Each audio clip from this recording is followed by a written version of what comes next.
পরিবেশ, গাছপালা এসব শুনলেই আপনাদের মাথায় প্রথমে কি আসে? সবুজ, শান্তি, তাই তো? আরও নানান কিছু আসতে পারে, তবে বোধ করি কারোর মাথাতেই ভয় শব্দটা আসবে না। মানব সভ্যতারও আগে থেকে বিরাজমান এই উদ্ভিদ জগৎ নিয়ে জানার কোনো সীমা পরিসীমা নেই। প্রায় 3 লক্ষ প্রজাতির উদ্ভিদের সন্ধান পাওয়া গেছে এখনও অবধি এই পৃথিবীতে। তাহলে ভাবুন তো আরও কত প্রজাতির সন্ধান পাওয়া বাকি। তবে চলুন আজ পাড়ি দেওয়া যাক বাগুড়ার জঙ্গলে, যেখানে আছে এমন এক গাছ যা আবিষ্কৃত হয়ে গেছে অনেক আগে, তবে তা মুছে গেছে ইতিহাসের পাতা থেকে। আমাদের আজকের নিবেদন লেখক সাগর ঘোষের কলমে সবুজ ভয়। গল্পের মুখ্য চরিত্রে রূপ দত্তগুপ্ত এবং সবুজ দলুই। তাহলে চলুন আর দেরি না করে শুনে নেওয়া যাক আমাদের আজকের নিবেদন, লেখক সাগর ঘোষের লেখা সবুজ ভয়।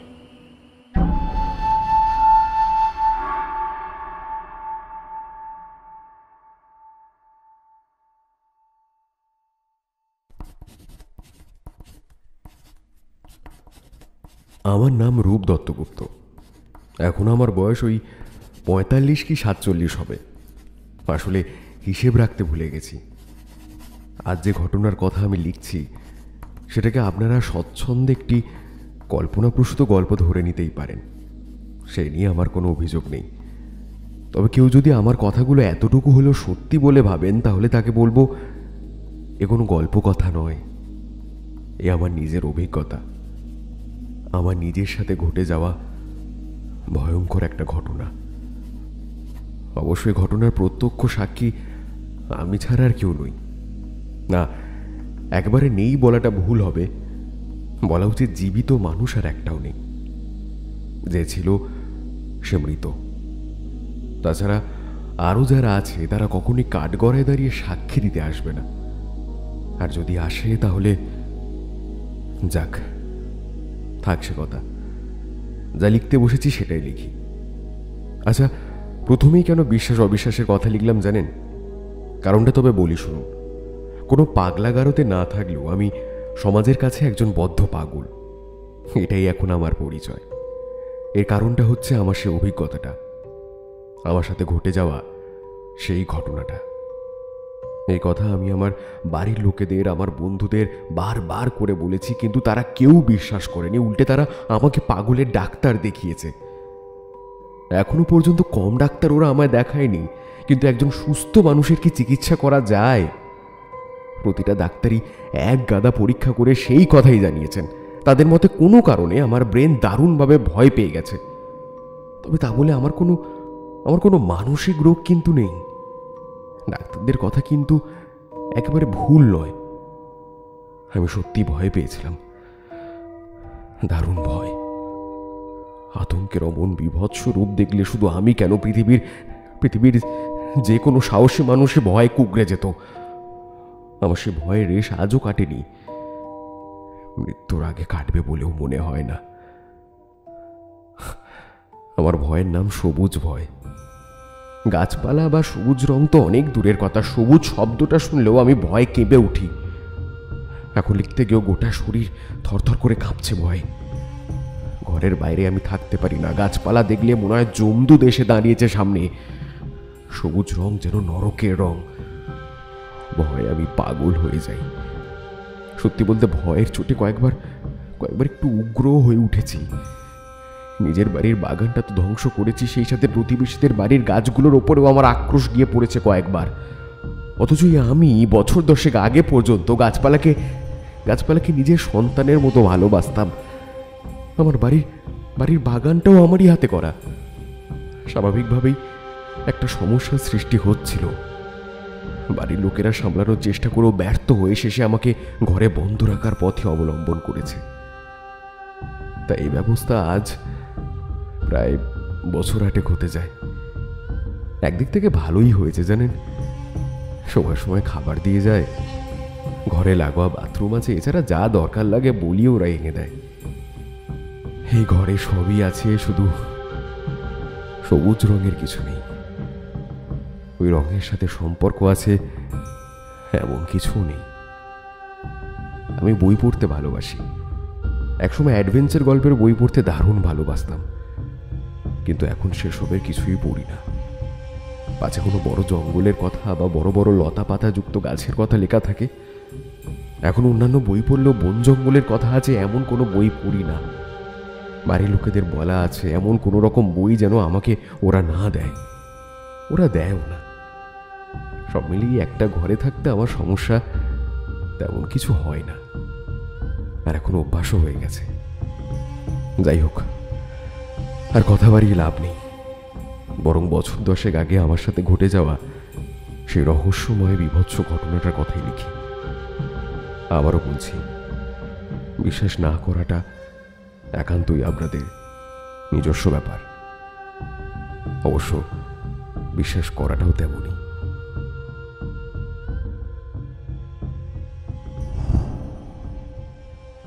আমি এক ব্যবসায়ী পরিবারের ছেলে, নিজেও ব্যবসা করতাম। কাজের জন্য সেবারে গিয়েছিলাম কার্শিয়াং। তার আগেও আমি বেশ কয়েকবার কার্শিয়াংয়ে গিয়েছিলাম। বন জঙ্গল পাহাড় পর্বত আমার বড় প্রিয় ছিল, সেজন্যই প্রতিবারই জায়গাটা আমার কাছে নতুন লাগতো।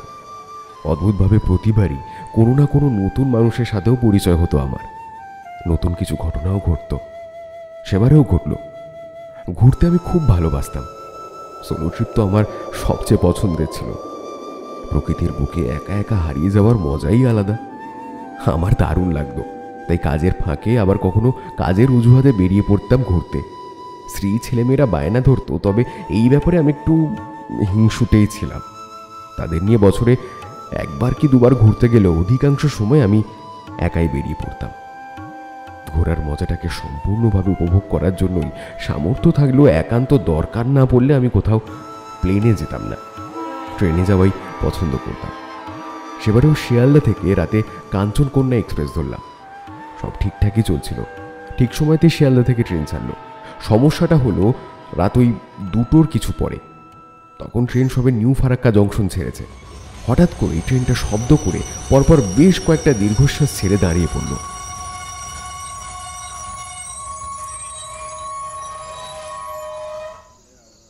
রাতে তাড়াতাড়ি ঘুমিয়ে পড়া আমার চিরকালের অভ্যাস। সেবারে ওই 12টার মধ্যেই ঘুমিয়ে পড়েছিলাম। কোচের বাকি যাত্রীদের কথায় ঘুমটা ভেঙে গেল। উঠে বসলাম। আমার সিট ছিল তলায়। ওপরের সিটের যাত্রীকে প্রশ্ন করলাম, আরে মিস্টার দলুই, কি হয়েছে? ট্রেন হঠাৎ দাঁড়িয়ে পড়লো কেন? এখানে ব্যক্তির পরিচয়টা একটু জানিয়ে রাখি। নিজের পরিচয় হিসেবে ব্যক্তি বলেছিলেন, নমস্কার, আমার নাম সবুজ দলুই। আমি এই অল্প স্বল্প আয়ুর্বেদিকের চর্চা ফর্চা করি আর কি। এই জন্ম কলকাতায়, তবে গোটা পৃথিবীকেই নিজের বাড়ি বলে মনে করি। যেখানে যখন ইচ্ছে ঘুরে বেড়াই। এই যা যা বর বলতে পারেন আমাকে। ব্যক্তির বয়স 60-এর মতো হবে। গায়ের রং বেশ পরিষ্কার, মাথার মাঝে চকচকে আর বড় একটা টাক। দুপাশের কানের ওপরে উস্কো খুস্কো কাঁচা পাকা চুল। উচ্চতা 5 ফুট 3 ইঞ্চির বেশি নয়। দারুণ হাসি খুশি আর মিশুকে গোছের মানুষ ছিলেন। ব্যক্তির সাথে ওর আগে আমার কুসমিনকালেও পরিচয় হয়নি, কিন্তু কি সুন্দরভাবে প্রথম দেখাতেই আমাকে ভাই বলে সম্বোধন করলেন ভদ্রলোক। পলকে মানুষকে আপন করে নেওয়া দারুণ একটা ক্ষমতা ছিল তার। কোচের সকলকেই অল্প সময়ের মধ্যেই বেশ আপন করে নিয়েছিলেন। অনেক গল্প করছিলেন। কথা শুনে বুঝতে পারছিলাম ভদ্রলোক বেশ ঘোরাঘুরি করেন। শুধু তাই নয়, নর্থ বেঙ্গলও যে ওনার বেশ চেনা সেটাও বুঝতে পারছিলাম।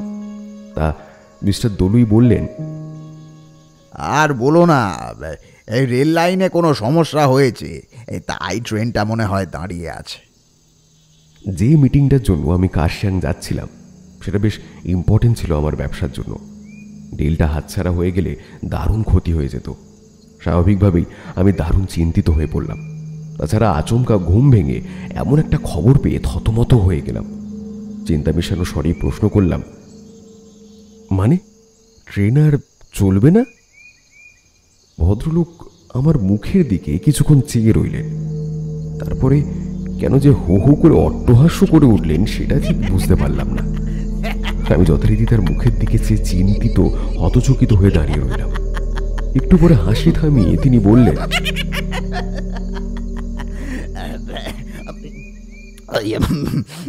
আরে আরে চিন্তা নেই, চিন্তা নেই।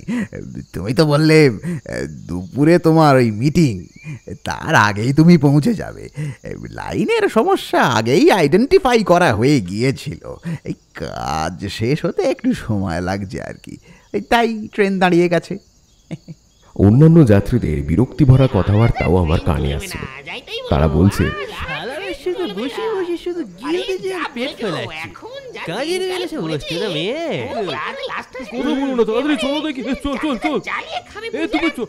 সব মিলিয়ে ইতিবাচক কিছুই আমার কানে আসছিল না। সেই সকল যাত্রীদের দিকে আমি তাকিয়ে আছি দেখেই ভদ্রলোক আমাকে বললেন, আরে ওদের কথা শুনো না, তিলকে তাল করতে ওদের জুড়ি মেলা ভার। আসল খবরটা ওদের কেউই জানে না, তাই যে যার ইচ্ছে মতো মন গড়া গল্প বলছে। আসলে এই পরিবেশটা একটু উত্তপ্ত না হলে এখনকার মানুষের পেটের ভাত হজম হয় না কি না। আপনি কি করে জানলেন আসল ব্যাপারটা? তুমি তো সবে ঘুম থেকে উঠলে, এই ট্রেন থেমেছে আরও 10 মিনিট আগে। ট্রেন থেমে যাওয়ার প্রায় সঙ্গে সঙ্গেই আমি সামনের দিকে এগিয়ে গিয়েছিলাম টিকিট চেকারের খোঁজে। এই গেটের কাছে যেতেই একজন চেকারের সঙ্গে দেখা হয়ে গেল। তিনি বেশ হন্তদন্ত হয়ে আমাদের কামরার দিকেই আসছিলেন আর কি। তার কাছে ট্রেন হঠাৎ থেমে যাওয়ার কারণটা জানতে চাইলে তিনি জানালেন। এছাড়া কয়েকজন শ্রমিকের সাথেও তো আমার কথা হলো, তারাও এই একই কথাই বলল। মানুষের মন নেতিবাচকটাই আগে আর বেশি করে ভাবে, আমিও তাদের বাইরে নয়। তাই দলুই মহাশয়ের কথাগুলো শোনার পরেও আমি যেন স্বস্তি পাচ্ছিলাম না।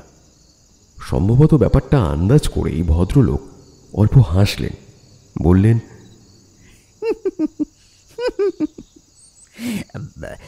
কি মেনে নিতে পারছো না তাই না? হ্যাঁ, বেশ এসো আমার সঙ্গে, এসো এসো। কোথায় যাব? আরে এসো না, বাইরে বেরোলেই মিস্ত্রিদের কয়েকজনের দেখা মিলবে, এই তাদের কাছ থেকেই জেনে নাও।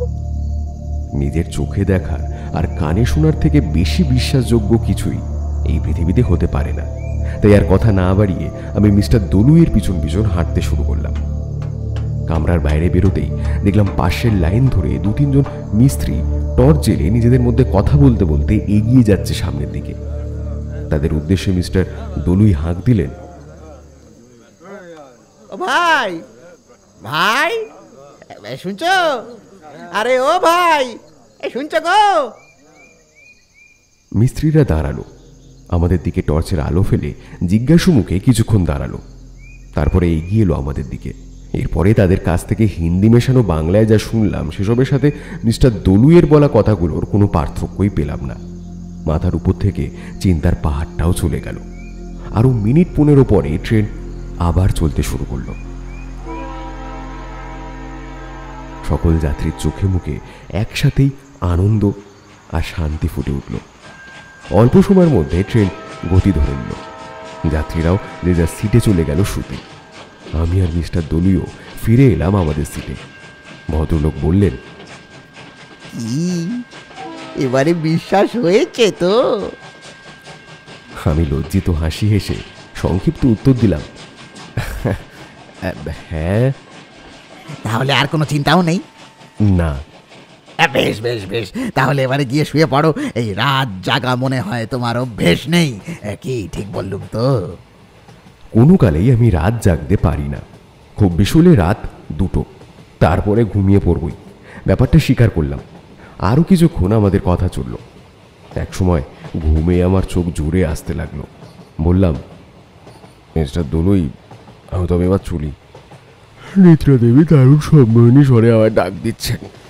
স্থির থাকার সম্ভব হচ্ছে না, আপনিও শুয়ে পড়ুন। আরে হ্যাঁ, শুয়ে তো পড়বই অবশ্যই। শুয়ে পড়ার পরে দেখলাম ভদ্রলোক তার সিটে উঠে হাতে একটা বই নিয়ে বসলেন। বললাম, আপনি শোবেন না? রাতে কয়েক পাতা না পড়লে ঘুম আসতেই চায় না। বই আমার কাছে এই বুঝলে ওই স্লিপিং পিলের মতো অনেকটা। যাই হোক, তুমি ঘুমিয়ে পড়ো, এই শরীরকে খামোকা কষ্ট দেওয়ার কোনো মানেই হয় না। এই আমি কয়েক পাতা পড়েই তারপরে শুয়ে পড়ছি। তারপর অল্প হেসে বললেন, চিন্তা নেই, চিন্তা নেই, কিন্তু লাইট অফ করেই পড়বো। অবাক হলাম। বললাম, লাইট অফ করে পড়বেন মানে? হাসি মাখা স্বরে মিস্টার দলুই উত্তর দিলেন, মানে ওই মোবাইলের ফ্ল্যাশ জেলে পড়বো, তোমাদের ঘুমের কোনো সমস্যা হবে না। দেখলাম সত্যি ভদ্রলোক কামরার আলো নিভিয়ে মোবাইলের ফ্ল্যাশ জেলে বই পড়তে শুরু করলেন। আমিও আর কথা বাড়ালাম না, চোখ বুজিয়ে শুয়ে পড়লাম।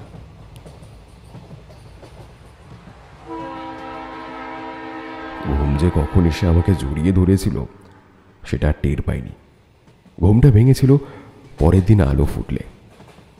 ঘুম থেকে উঠতেই দেখলাম মিস্টার দলুই হাসি মুখে এগিয়ে আসছেন। তার দু হাতে দুটো ছোট কাপ, সে দুটো থেকে ধোঁয়া উঠছে। গুড মর্নিং, গুড মর্নিং ভাইয়া, টি। আমি একটা আর মোড়া ভেঙে হাই তুলতে তুলতে বললাম, মর্নিং মর্নিং। তা চা চলে তো? টি? হ্যাঁ, খুব চলে। দাঁড়ান, একটু ফ্রেশ হয়ে আসি। তারপর চলে গেলাম বাথরুমের দিকে। ফ্রেশ হয়ে অল্প সময়ের মধ্যেই ফিরে এলাম। ট্রেন তখন জোর কদমে ছুটছে। বাইরের দৃশ্য দ্রুত পরিবর্তন হচ্ছে। ট্রেনে যাত্রা করার এই ব্যাপারটা আমার ছোট থেকেই খুব পছন্দের। ছোটবেলায় ভাবতাম গাছগুলো সব আমায় দেখে ভয় পিছন দিকে ছুটছে। বড় হওয়ার পর ওই ছুটন্ত গাছগুলোর মধ্যেই যেন হারিয়ে যেতাম। চা খেতে খেতে মিস্টার দলুইকে প্রশ্ন করলাম, তা ট্রেন তাহলে কতক্ষণ লেট হলো? খুব বেশি নয়, খবর যা পেলাম ওই 1 ঘন্টার মতো লেট হবে। আরে চিন্তা নেই, তোমার মিটিং মিস হবে না।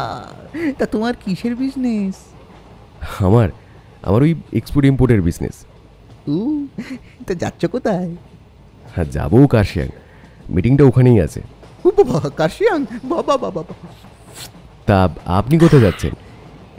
আমিও প্রথমে কাশিয়াংই যাব, এই সেখানে একটু দরকার আছে, এই সেইটা মিটিয়ে যাব বাগোরা।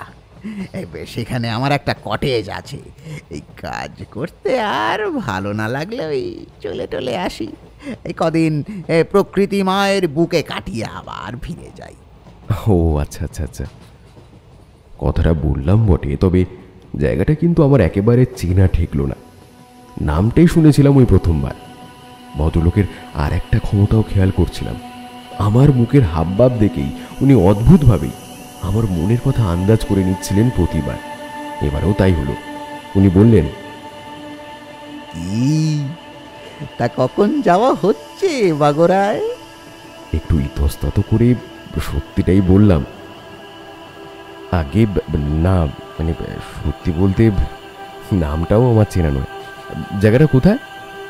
মিস্টার দলুই এবারে কিছুক্ষণ হাসি হাসি মুখে উৎসাহী দৃষ্টিতে আমার দিকে তাকিয়ে থাকলেন। অবশ্য তার মুখের ওই হাসি আর চোখের দৃষ্টিতে উৎসাহের ছাপ দুটোর একটারও কারণ আমি আন্দাজ করতে পারছিলাম না। এসব কারণের জন্যই ব্যক্তিকে আমার মাঝে মধ্যে বেশ রহস্যময়ী লাগছিল। সেই কারণেই আরও বেশি ইন্টারেস্টিং লাগছিল ওনাকে। আমিও চুপ করে ওনার দিকে তাকিয়েছিলাম, ভাবার চেষ্টা করছিলাম উনি কি ভাবছে। অবশেষে নীরবতা ভাঙলেন মিস্টার দলুই। কাপের বাকি চাটুকু খেয়ে একটু নিচু স্বরেই বললেন, মনে হচ্ছে ভায়ার ঘোরাঘুরির একটু অভ্যেস আছে।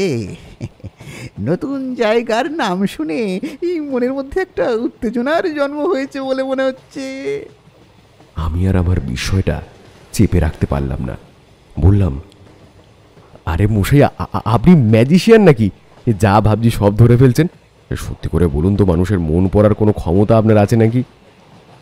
জানি না আমার কথা শুনে না আমার চোখে মুখের বিস্ময় দেখে ভদ্রলোক হো হো করে অট্টহাসি করে উঠলেন। হাসিতে একেবারে ফেটে পড়লেন। এর ওই হঠাৎ হঠাৎ অট্টহাসি করার জন্য দু একবার ব্যক্তিকে পাগল বলেও মনে হয়েছে। আমি আবারও হতভম্ব হলাম। হাসিটা যা হোক করে থামিয়ে মিস্টার দলুই বললেন, আরে না না না না না, ওই ওই সব ম্যাজিক ট্যাজিক আমি জানি না।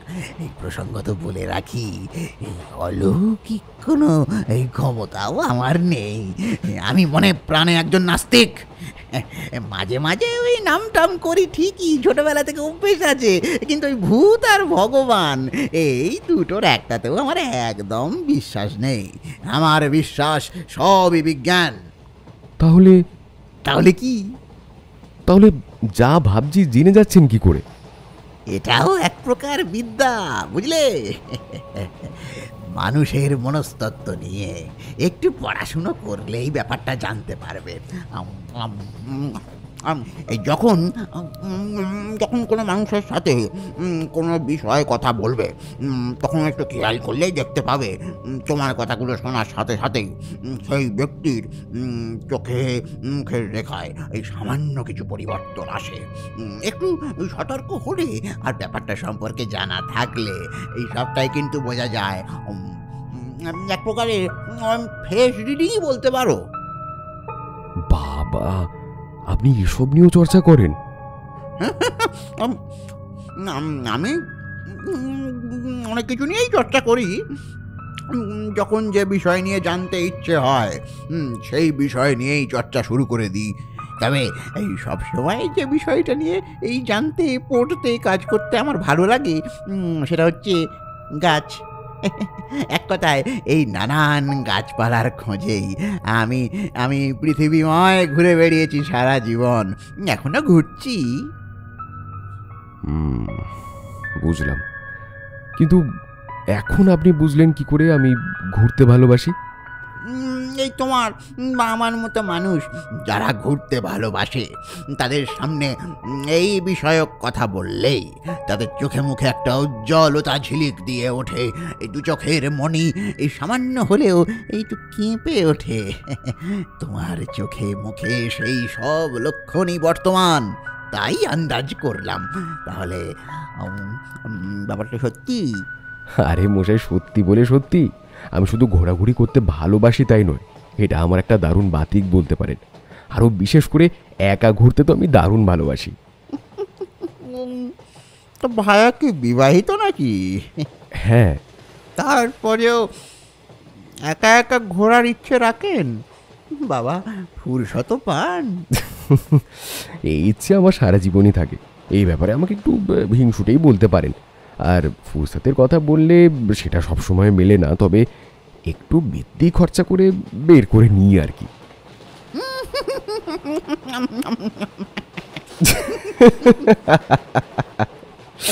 তা আপনার বাড়িতে কে কে আছে? এই বাড়ি মানে ফ্যামিলির কথা জানতে চাইছো তো? তা বলতে গেলে অনেকেই আছে, এই গুণে শেষ করা যাবে না আমার ফ্যামিলির সদস্য সংখ্যা। তবে তাদের কাউকেই আমাদের মতো দেখতে নয়। মানে? মানে তাদের হাত পায়ের জায়গায় আছে ডালপালা, আর মাথার চুলের জায়গায় আছে সবুজ পাতা। ও আচ্ছা আচ্ছা আচ্ছা। এই মোটাই জানলে একটু দুঃখ পাবেন। স্ত্রী সন্তান সবই ছিল, কিন্তু এই বছর 7 আগে একটা অ্যাক্সিডেন্টের পরে তারা সকলেই আমাকে টাটা করে চলে গেছে। এখন একাই থাকি আমি। একটা চাকর আছে, সেই আমার সর্বক্ষণের সঙ্গী। আচ্ছা, তা কই তাকে তো দেখলাম না এখনো। সে আগের দিনই বাগোড়াতে চলে গেছে, আর একটা কাজ ছিল, তাই আজকে যাচ্ছি। যাই হোক, এই আমার কথা বাদ দাও গে। নতুন অচেনা জায়গা ঘুরতে ভালো লাগে বুঝি। ওরে বাবা, সে আর বলতে, এমন সব জায়গার খোঁজই তো চালাই সবসময়। তা ভাইয়ের কি ওই বন জঙ্গল ভালো টালো লাগে? হ্যাঁ, খুবই ভালো লাগে। বেশ বেশ বেশ। এই এই তাহলে তোমার কাজ শেষ হলে তো একবার ঘুরে যেতে পারো আমার ওখান থেকে। অগাধ গাছপালা আছে, এই সামনেই পাহাড়, এই জঙ্গলের মধ্যেই আমার কাঠের তৈরি কটেজ। একেবারে শান্ত নিরিবিলি জায়গাটা। এই বর্ষা সবে সবে গিয়েছে, প্রচুর পাখিও দেখতে পাবেন ওখানে। এছাড়াও ওই হাতি গন্ডার, বার্কিং টিয়া, এই চিতল হরিণ, আরও বেশ কিছু পাখিটাকিও দেখা যায়। আশা করছি জায়গাটা তোমার বেশ ভালোই লাগবে। কি একবার যাবে নাকি? নতুন কোনো জায়গার নাম জানলেই আমার মনের মধ্যে একটা অস্বস্তিকতা কাজ করতে শুরু করত। যতক্ষণ না সেই জায়গায় যাচ্ছি ততক্ষণ এই ভাবটা চলত। মিস্টার দলুয়ের কাছ থেকে জায়গাটার নাম জানার পরেও সেই অস্বস্তি ভাবটা জন্ম নিয়েছিল। তাছাড়া জায়গাটা সম্পর্কে যা শুনেছিলাম তারপরে সেই সময় আমার এমন হওয়ারই কথা, কিন্তু উল্টো দিকে বাধাও ছিল। মিটিংটা ছিল খুব জরুরি, সেটা শেষ হতে 2 দিনও লাগতে পারে। তাই হাজার ইচ্ছে থাকলেও আমিও অপারগ। মনের ভাবটা না লুকেই বললাম, যাওয়ার তো খুব ইচ্ছে হচ্ছে, কিন্তু কিন্তু কি? আসলে মিটিংটা শেষ হতে 2 দিনও লাগতে পারে। তাতে কি হয়েছে? এখন আধুনিক যুগে এসব কোনো সমস্যাই নয়। আমার নাম্বারটা নিয়ে নাও, কাজ মিটলে ফোন করবে। অবশ্য যেখানে আমি থাকি সেখানে নেটওয়ার্ক পাওয়া খুবই দুষ্কর। আমি তোমাকে পথটাও বলে দিচ্ছি, এই সহজ রাস্তা, এই পৌঁছতে কোনো সমস্যাই হবে না। তা অবশ্য ঠিক বলেছেন। বেশ, রাস্তাটা তো বলবেনই, সাথে আপনার ফোন নাম্বারটাও দিয়ে দিন।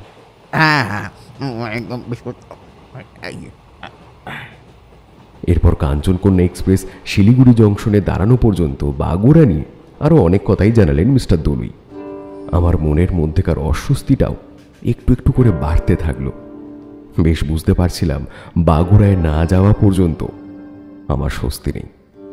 শিলিগুড়ি স্টেশন থেকে বেরিয়ে মিস্টার দলুইকে বললাম, আপনিও তো কার্শিয়াং যাবেন, চলুন একসাথে যাওয়া যাক।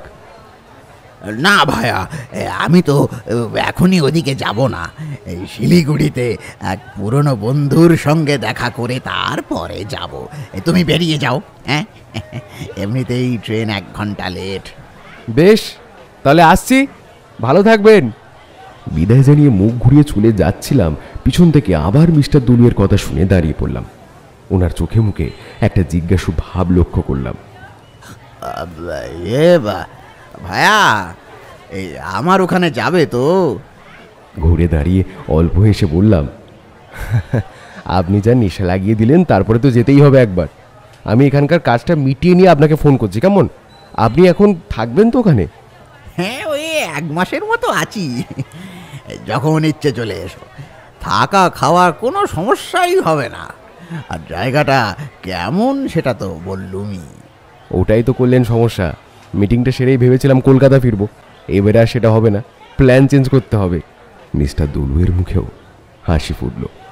হাসি মুখেই বললেন, আচ্ছা ঠিক আছে, তাহলে আপাতত বিদায় বন্ধু। হ্যাঁ, খুব তাড়াতাড়ি দেখা হচ্ছে। হ্যাঁ, একদম একদম, নিশ্চয় নিশ্চয়। এরপরে আমরা দুজনেই দুদিকে চলে গেলাম। এর পরের 2 দিন আমার আর দম ফেলার সময় ছিল না। তা সবশেষে ডিলটা ভালোভাবে ফাইনাল হলো। আমিও স্বস্তির দম ফেললাম। মিটিংয়ের চাপে ওই 2 দিন আমার মাথা থেকে সবুজ দলুই তার বলা বাগুড়ার কথা সবই উবে গিয়েছিল, কিন্তু কাজ মিটতেই আবার কথাগুলো মাথার মধ্যে ঘুরতে শুরু করলো। সেই অস্বস্তিটাও আবার ফিরে এলো।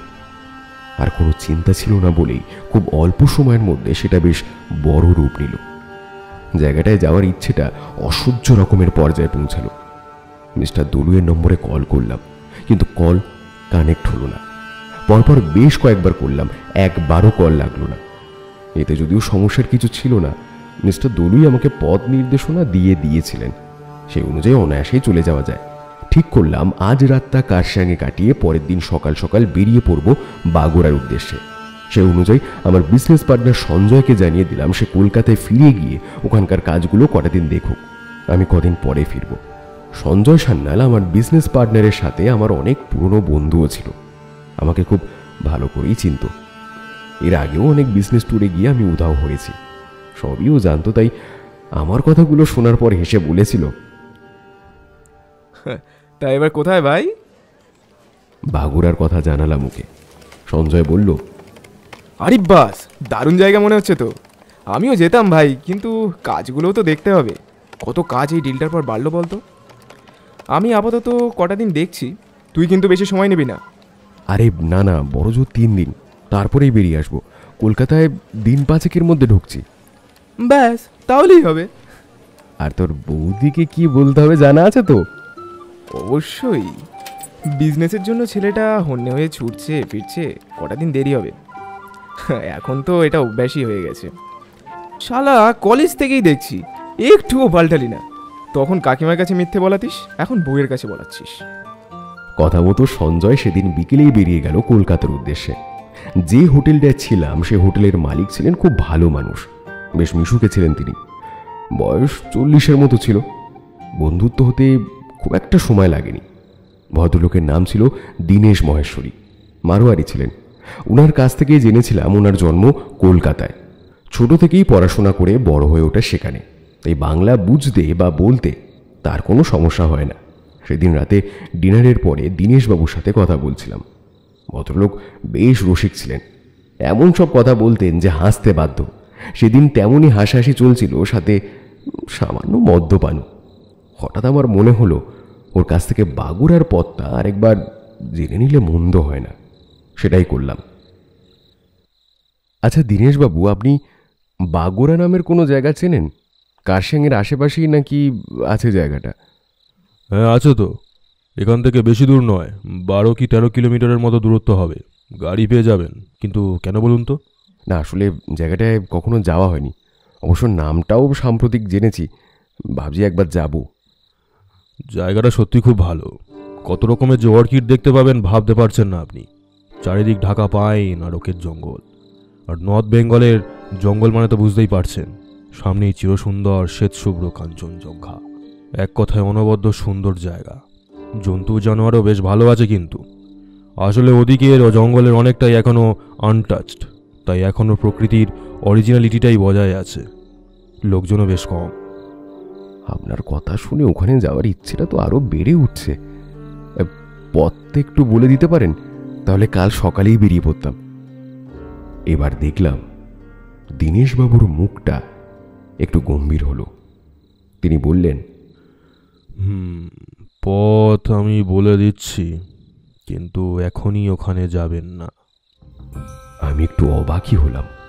বললাম, কেন বলুন তো? ভদ্রলোক কিছুক্ষণ চুপ করে রইলেন, তারপর বললেন, জায়গাটা একটু বিপজ্জনক হয়ে আছে এখন। অদ্ভুত কিছু রহস্যময় ঘটনা ঘটতে শুরু হয়েছে কয়েক মাস ধরেই ওখানে। স্থানীয়দের মতে ওখানকার জঙ্গলে নাকি খুব ভয়ঙ্কর কিছু একটা এসেছে। সেটা আবার নাকি হাতি গন্ডারও শিকার করছে। এখনো ওখানকার মানুষদের সাথে কিছু না হলেও তারা নাকি খুব ভয়ে আছে। তবে স্থানীয়দের ধারণা ওরাও খুব বেশি দিন সুরক্ষিত নেই। কোনো পাগল লেপার্ড নাকি? না না না, ওসব লেপার্ড নয়। একটু বসুন, একজনকে ডেকে আনি। ছেলেটার বাড়ি ওই গ্রামেই, আমার এখানে কাজ করে। ওর মুখ থেকে শুনলে আরো ভালো করে বুঝতে পারবেন জিনিসটা। দীনেশবাবু সেখান থেকে উঠে চলে গেলেন। এদিকে ওনার কথা শুনে আমার বাগুড়া যাওয়ার প্রবল ইচ্ছেটা দ্বিগুণভাবে বেড়ে উঠেছে। প্রথমত জায়গাটা সম্পর্কে জেনেই আমার দারুণ লেগেছিল, তার উপরে আবার রহস্যের ছোঁয়া। মনে মনে বললাম, এই না হলে আর অ্যাডভেঞ্চার। তখনই মিস্টার দলুইয়ের কথা আবার মনে পড়ল। একটা প্রশ্ন জন্ম নিল মনের মধ্যে। দীনেশবাবু বললেন রহস্যময় ঘটনাটা শুরু হয়েছে কয়েক মাস আগে থেকে, কিন্তু মিস্টার দলুই তো এ ব্যাপারে আমাকে কিছুই বলেননি। কেন? একটা সম্ভাব্য উত্তরও মাথায় চলে এলো। হয়তো আমি ভয় পাবো ভেবেই উনি এ ব্যাপারে আর কিছু বলেননি আমাকে। মিস্টার দলুইয়ের নম্বরটা আরেকবার ডায়াল করলাম। যান্ত্রিক মহিলার স্বর উল্টো দিক থেকে আবার জানিয়ে দিল নাম্বারটা নেটওয়ার্ক সীমানার বাইরে আছে। কলটা ডিসকানেক্ট করে মুখ তুলতেই দেখলাম দীনেশবাবু একটা বছর 27 কি 28-এর ছেলেকে সাথে নিয়ে ফিরে আসছেন। ফিরে এসে ছেলেটার সাথে আমার পরিচয় করিয়ে দিলেন। ওর কথাই আপনাকে বলছিলাম। ওর নাম মিহির, বাগুড়া গ্রামেই ওর বাড়ি। ওর কাছ থেকে শুনলে ব্যাপারটা আপনিও আরো ভালো করে বুঝতে পারবেন। এরপরে মিহিরের উদ্দেশ্যে তিনি বললেন, এ ছোকরা, তোমাদের গ্রামের অবস্থা এখন কেমন সেটাই নাকি একটু বলো তো। মিহিরের দিকে তাকালাম। ছিমছাম দেহ, মুখটা গোল মতো, চোখ মুখ দেখলাম বেশ থমথমে। দীনেশবাবুর কথা শুনে সে আমার দিকে ফিরল, তারপর বলতে শুরু করলো। ওর গলার স্বরে ভয় আর আতঙ্কের ছাপ স্পষ্ট টের পাচ্ছিলাম। থেকে থেকে কেঁপে যাচ্ছিল ওর কথাগুলো। স্যার, গ্রামের অবস্থা কিন্তু একেবারেই ভালো নয়। আমরা সকলে খুব ভয় পেয়ে আছি। জঙ্গলের পশু পাখিরাও ভয়ে আছে। এখনো কোনো মানুষ উধাও বা না মরলেও জঙ্গলের জন্তু জানোয়ারগুলো তো মরছে। মরা হাতি, গন্ডার তো প্রায় প্রতিদিনই পাওয়া যাচ্ছে। আমি প্রশ্ন করলাম, কোনো চিতার কাজ হবে নাকি? না স্যার, না। চিতা কেন? কোনো জন্তুরই কাজ হতে পারে না এসব। ওই রকম ভাবে জন্তু শিকারের শরীর থেকে সব রক্ত চুষে খেয়ে নিতে পারে না। বড় বড় হাতি আর গন্ডারগুলো শরীরে সব রক্ত চুষে ছিবড়ে করে দিয়েছে। নিজের চোখে না দেখলে আপনি বিশ্বাস করবেন না। আমার মনের কৌতূহল আর উত্তেজনাটা আরো বেশ কিছুটা বাড়ল। বললাম, তাহলে কিসের কাজ হতে পারে বলে তোমাদের মনে হয়? ছেলেটা এবারে অল্পক্ষণ চুপ করে থাকলো। তারপর নীরবতা কাটিয়ে নিচু কাঁপা কাঁপা স্বরে বলল, আত্মার কাজ স্যার। ওই জঙ্গলে নির্ঘাত কোনো খুনি আত্মা এসেছে স্যার। এসব সেই করছে। সে কাউকে ছাড়বে না। ওখানকার সকলকেই মেরে ফেলবে। হ্যাঁ, ভূত? কি যাতা বলছো? ভূত বলে কিছু হয় নাকি? দেখো গিয়ে কোনো জন্তুরই কাজ হবে। আমার গলা থেকে নিজে হতেই ব্যঙ্গাত্মক সুরে কথাগুলো বেরিয়ে এলো। না স্যার, না। ও কাজ কোনো জন্তুর হতে পারে না। আমরা ওখানকারই মানুষ স্যার। ওখানকার জঙ্গল, জঙ্গলের পশু পাখি সবই আমাদের চেনা। ওখানকার কোন জন্তু কি করতে পারে আর কি পারে না সেটাও আমাদের জানা। ওই রকম চুষে ছিবড়ে করে দিতে কোনো পশুই পারে না। অন্তত ওখানকার জঙ্গলে তো তেমন কোনো জন্তু নেই। মরা পশুগুলোর শরীরে কয়েকটা গর্ত পাওয়া যায় শুধু, আর ওদের শরীরগুলো সব সবুজ হয়ে যায়। গর্তগুলো কেমন যেন পুড়ে থাকে। ভৌতিক অলৌকিক ব্যাপারে আমার কোনো কালেই বিশ্বাস ছিল না। আবার এটাও খুব ভালো করে জানতাম যে পাহাড়ি মানুষেরা সচরাচর ভীতু হয় না। কিন্তু ছেলেটার চোখ মুখের আতঙ্কটাও আমি উড়িয়ে দিতে পারছিলাম না। কি বলবো বুঝে উঠতে পারছিলাম না। কিছুক্ষণ চুপ করে থেকে বললাম, তা কেউ সেই জিনিসটাকে এখনো দেখতে পায়নি? না স্যার। বুঝলাম ব্যাপারটা নিয়ে কথা বাড়িয়ে আর লাভ নেই। প্রসঙ্গ পাল্টে ছেলেটাকে বললাম, আচ্ছা, তুমি তো বললে তোমার বাড়ি বাগোড়াতে, তা তুমি সবুজ দলুইকে চেনো? ভদ্রলোক আয়ুর্বেদের চর্চা করেন। হ্যাঁ স্যার, চিনি। আপনি ডাক্তারবাবুর কথা বলছেন। ওনার কটেজের কাছে জঙ্গল থেকেই তো সব শুরু হয়েছে। বলো কি? আমি যেন একটু কেঁপে উঠলাম। বেশ চিন্তাই হলো মিস্টার দলুইয়ের জন্য। একটা গোটা গ্রামের লোকের ভয়কে কোনোভাবেই ফালতু অবিশ্বাস বা কুসংস্কার ভেবে উড়িয়ে দেওয়া সম্ভব হচ্ছিল না আমার পক্ষে। এরপরে ছেলেটার সাথে আর কথা হলো না। সে চলে গেলে দীনেশবাবু বললেন, বুঝলেন তো, ব্যাপারটা কিন্তু অবিশ্বাস করবেন না। সত্যি জায়গাটায় খুব ভয়ঙ্কর কিছু আমদানি হয়েছে। আপনারা বাইরের মানুষ, আপনাদের কাছে এসব খবর না আসাটাই স্বাভাবিক। এখানকার কেউ আপনাকে কিছু নিজে থেকে বলবেও না। বুঝতেই তো পারছেন, এখানে যদি ওই ঘটনার জন্য লোক আসা বন্ধ হয়ে যায় তাহলে আমাদের অবস্থা একেবারে খারাপ হয়ে যাবে। পর্যটনই এখানকার মূল অর্থনৈতিক পরিকাঠামো কিনা। আপনি বন্ধু হয়ে গেছেন তাই আপনাকে বললাম। এরপরে আর তেমন কোনো কথা হলো না এই বিষয়ে। দীনেশবাবু আবার হাসির গল্প বলতে শুরু করলেন। আমিও আর কিছু বললাম না। তার কথা শুনে হাসছিলাম বটে, তবে মাথায় মিহিরের কথাগুলোই ঘুরছিল। মিস্টার দলুইয়ের জন্য চিন্তাও হচ্ছিল খুব। ঠিক করে ফেললাম, যাই হয়ে যাক আমি বাগোড়ায় যাবই, তবে দীনেশবাবুকে কিচ্ছু জানালাম না।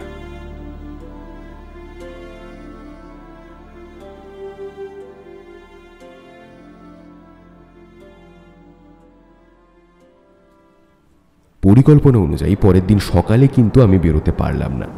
কারণ হচ্ছে বৃষ্টি। এমনিতে বৃষ্টি আমার দারুণ পছন্দের, কিন্তু সেই সময় একেবারেই ভালো লাগছিল না। কিন্তু প্রকৃতি তো আর আমার কথা বা ইচ্ছে মতো চলবে না। বৃষ্টি থামতে থামতে বেলা হয়ে গেল। তখন বৃষ্টি চলছে। বেলা 10টা কি 10:30 বাজে। ব্যালকনিতে বসে কফি খাচ্ছি। দীনেশবাবু স্বভাবগত হাসি মুখে এসে বললেন, আরে বেলা তো হয়েই গেল, বৃষ্টির যা গতি তাতে মনে হচ্ছে থামতে সময় লাগবে।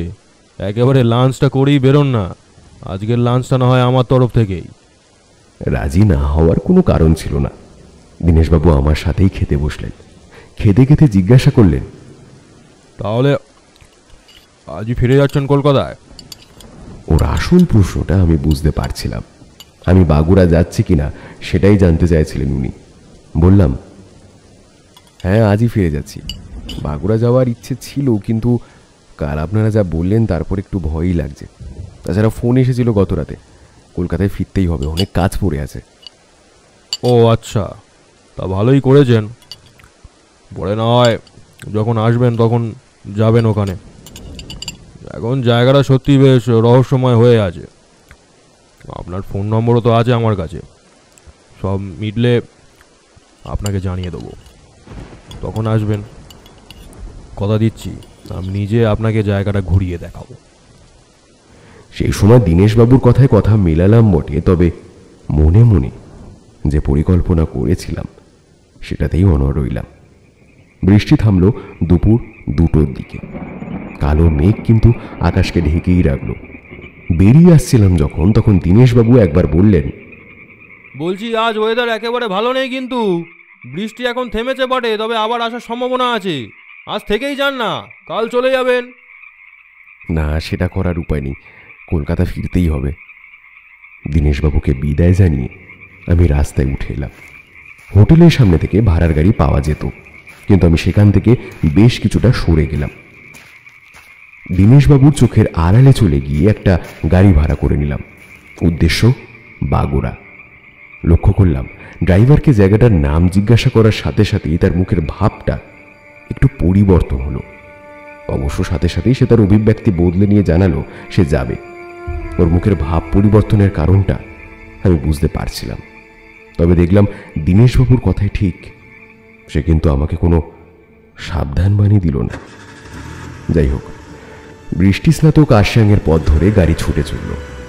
দুপাশে ঘন সবুজ জঙ্গল। বৃষ্টির জল পেয়ে সেই জঙ্গল যেন আরো জীবন্ত, আরো সবুজ দেখাচ্ছে। তখন রোদও ছিল না, আবছা আলোয় ঢাকা দুপাশের জঙ্গলকে বেশ রহস্যময়ও দেখাচ্ছিল। ভেজা পাহাড়ি হাওয়া আপন খেয়ালে বয়ে চলছিল। দূরের পাহাড়গুলো আরো ঝাপসা দেখাচ্ছিল তখন। গাড়ির ভেতর থেকে বাইরের পরিবেশটা আমার দারুণ লাগছিল। দীনেশবাবুর কথা মতো কাশিয়াং থেকে বাগুড়া যেতে বড়জোর 1 ঘন্টা 15 কি 20 মিনিট লাগতো, কিন্তু আমার কপাল অত ভালো ছিল না। কাশিয়াং ছেড়ে বেরিয়ে কিছুটা যাওয়ার পরেই আবার কুমকুম করে বৃষ্টি নেমে এলো। পাহাড়ি রাস্তায় এমন বৃষ্টিতে এগোনো একেবারেই ঠিক নয়, সেজন্য আমাদের গাড়িও থেমে গেল। বৃষ্টি চলল টানা আধা ঘন্টা। থামলে আবার আমাদের গাড়ি ছুটতে শুরু করলো। আরো কিছুটা পথ যাওয়ার পরে দেখলাম হঠাৎ করেই রাস্তার দুপাশের জঙ্গল আরো অনেক বেশি ঘন হয়ে উঠল। লম্বা লম্বা পাইন ওকের সারি পরপর দাঁড়িয়ে আছে। তাদের ভিড়টোপকে জঙ্গলের ভেতরটা দেখা অসম্ভব। আর শুধু তাই নয়, জঙ্গলে ফুটে থাকা রং বেরঙের নানান অর্কিড আমার চোখে পড়ছিল।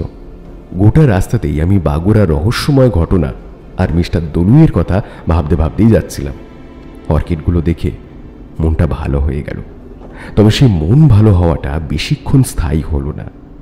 আরো কিছুটা পথ যাওয়ার পর আচমকাই গাড়ি আবার দাঁড়িয়ে পড়ল। আমি বাইরের প্রকৃতির রূপের মধ্যে হারিয়েছিলাম। গাড়ি হঠাৎ দাঁড়িয়ে পড়তে আমার হুঁশ ফিরল। ড্রাইভারের দিকে চেয়ে বিস্মিত স্বরে বললাম,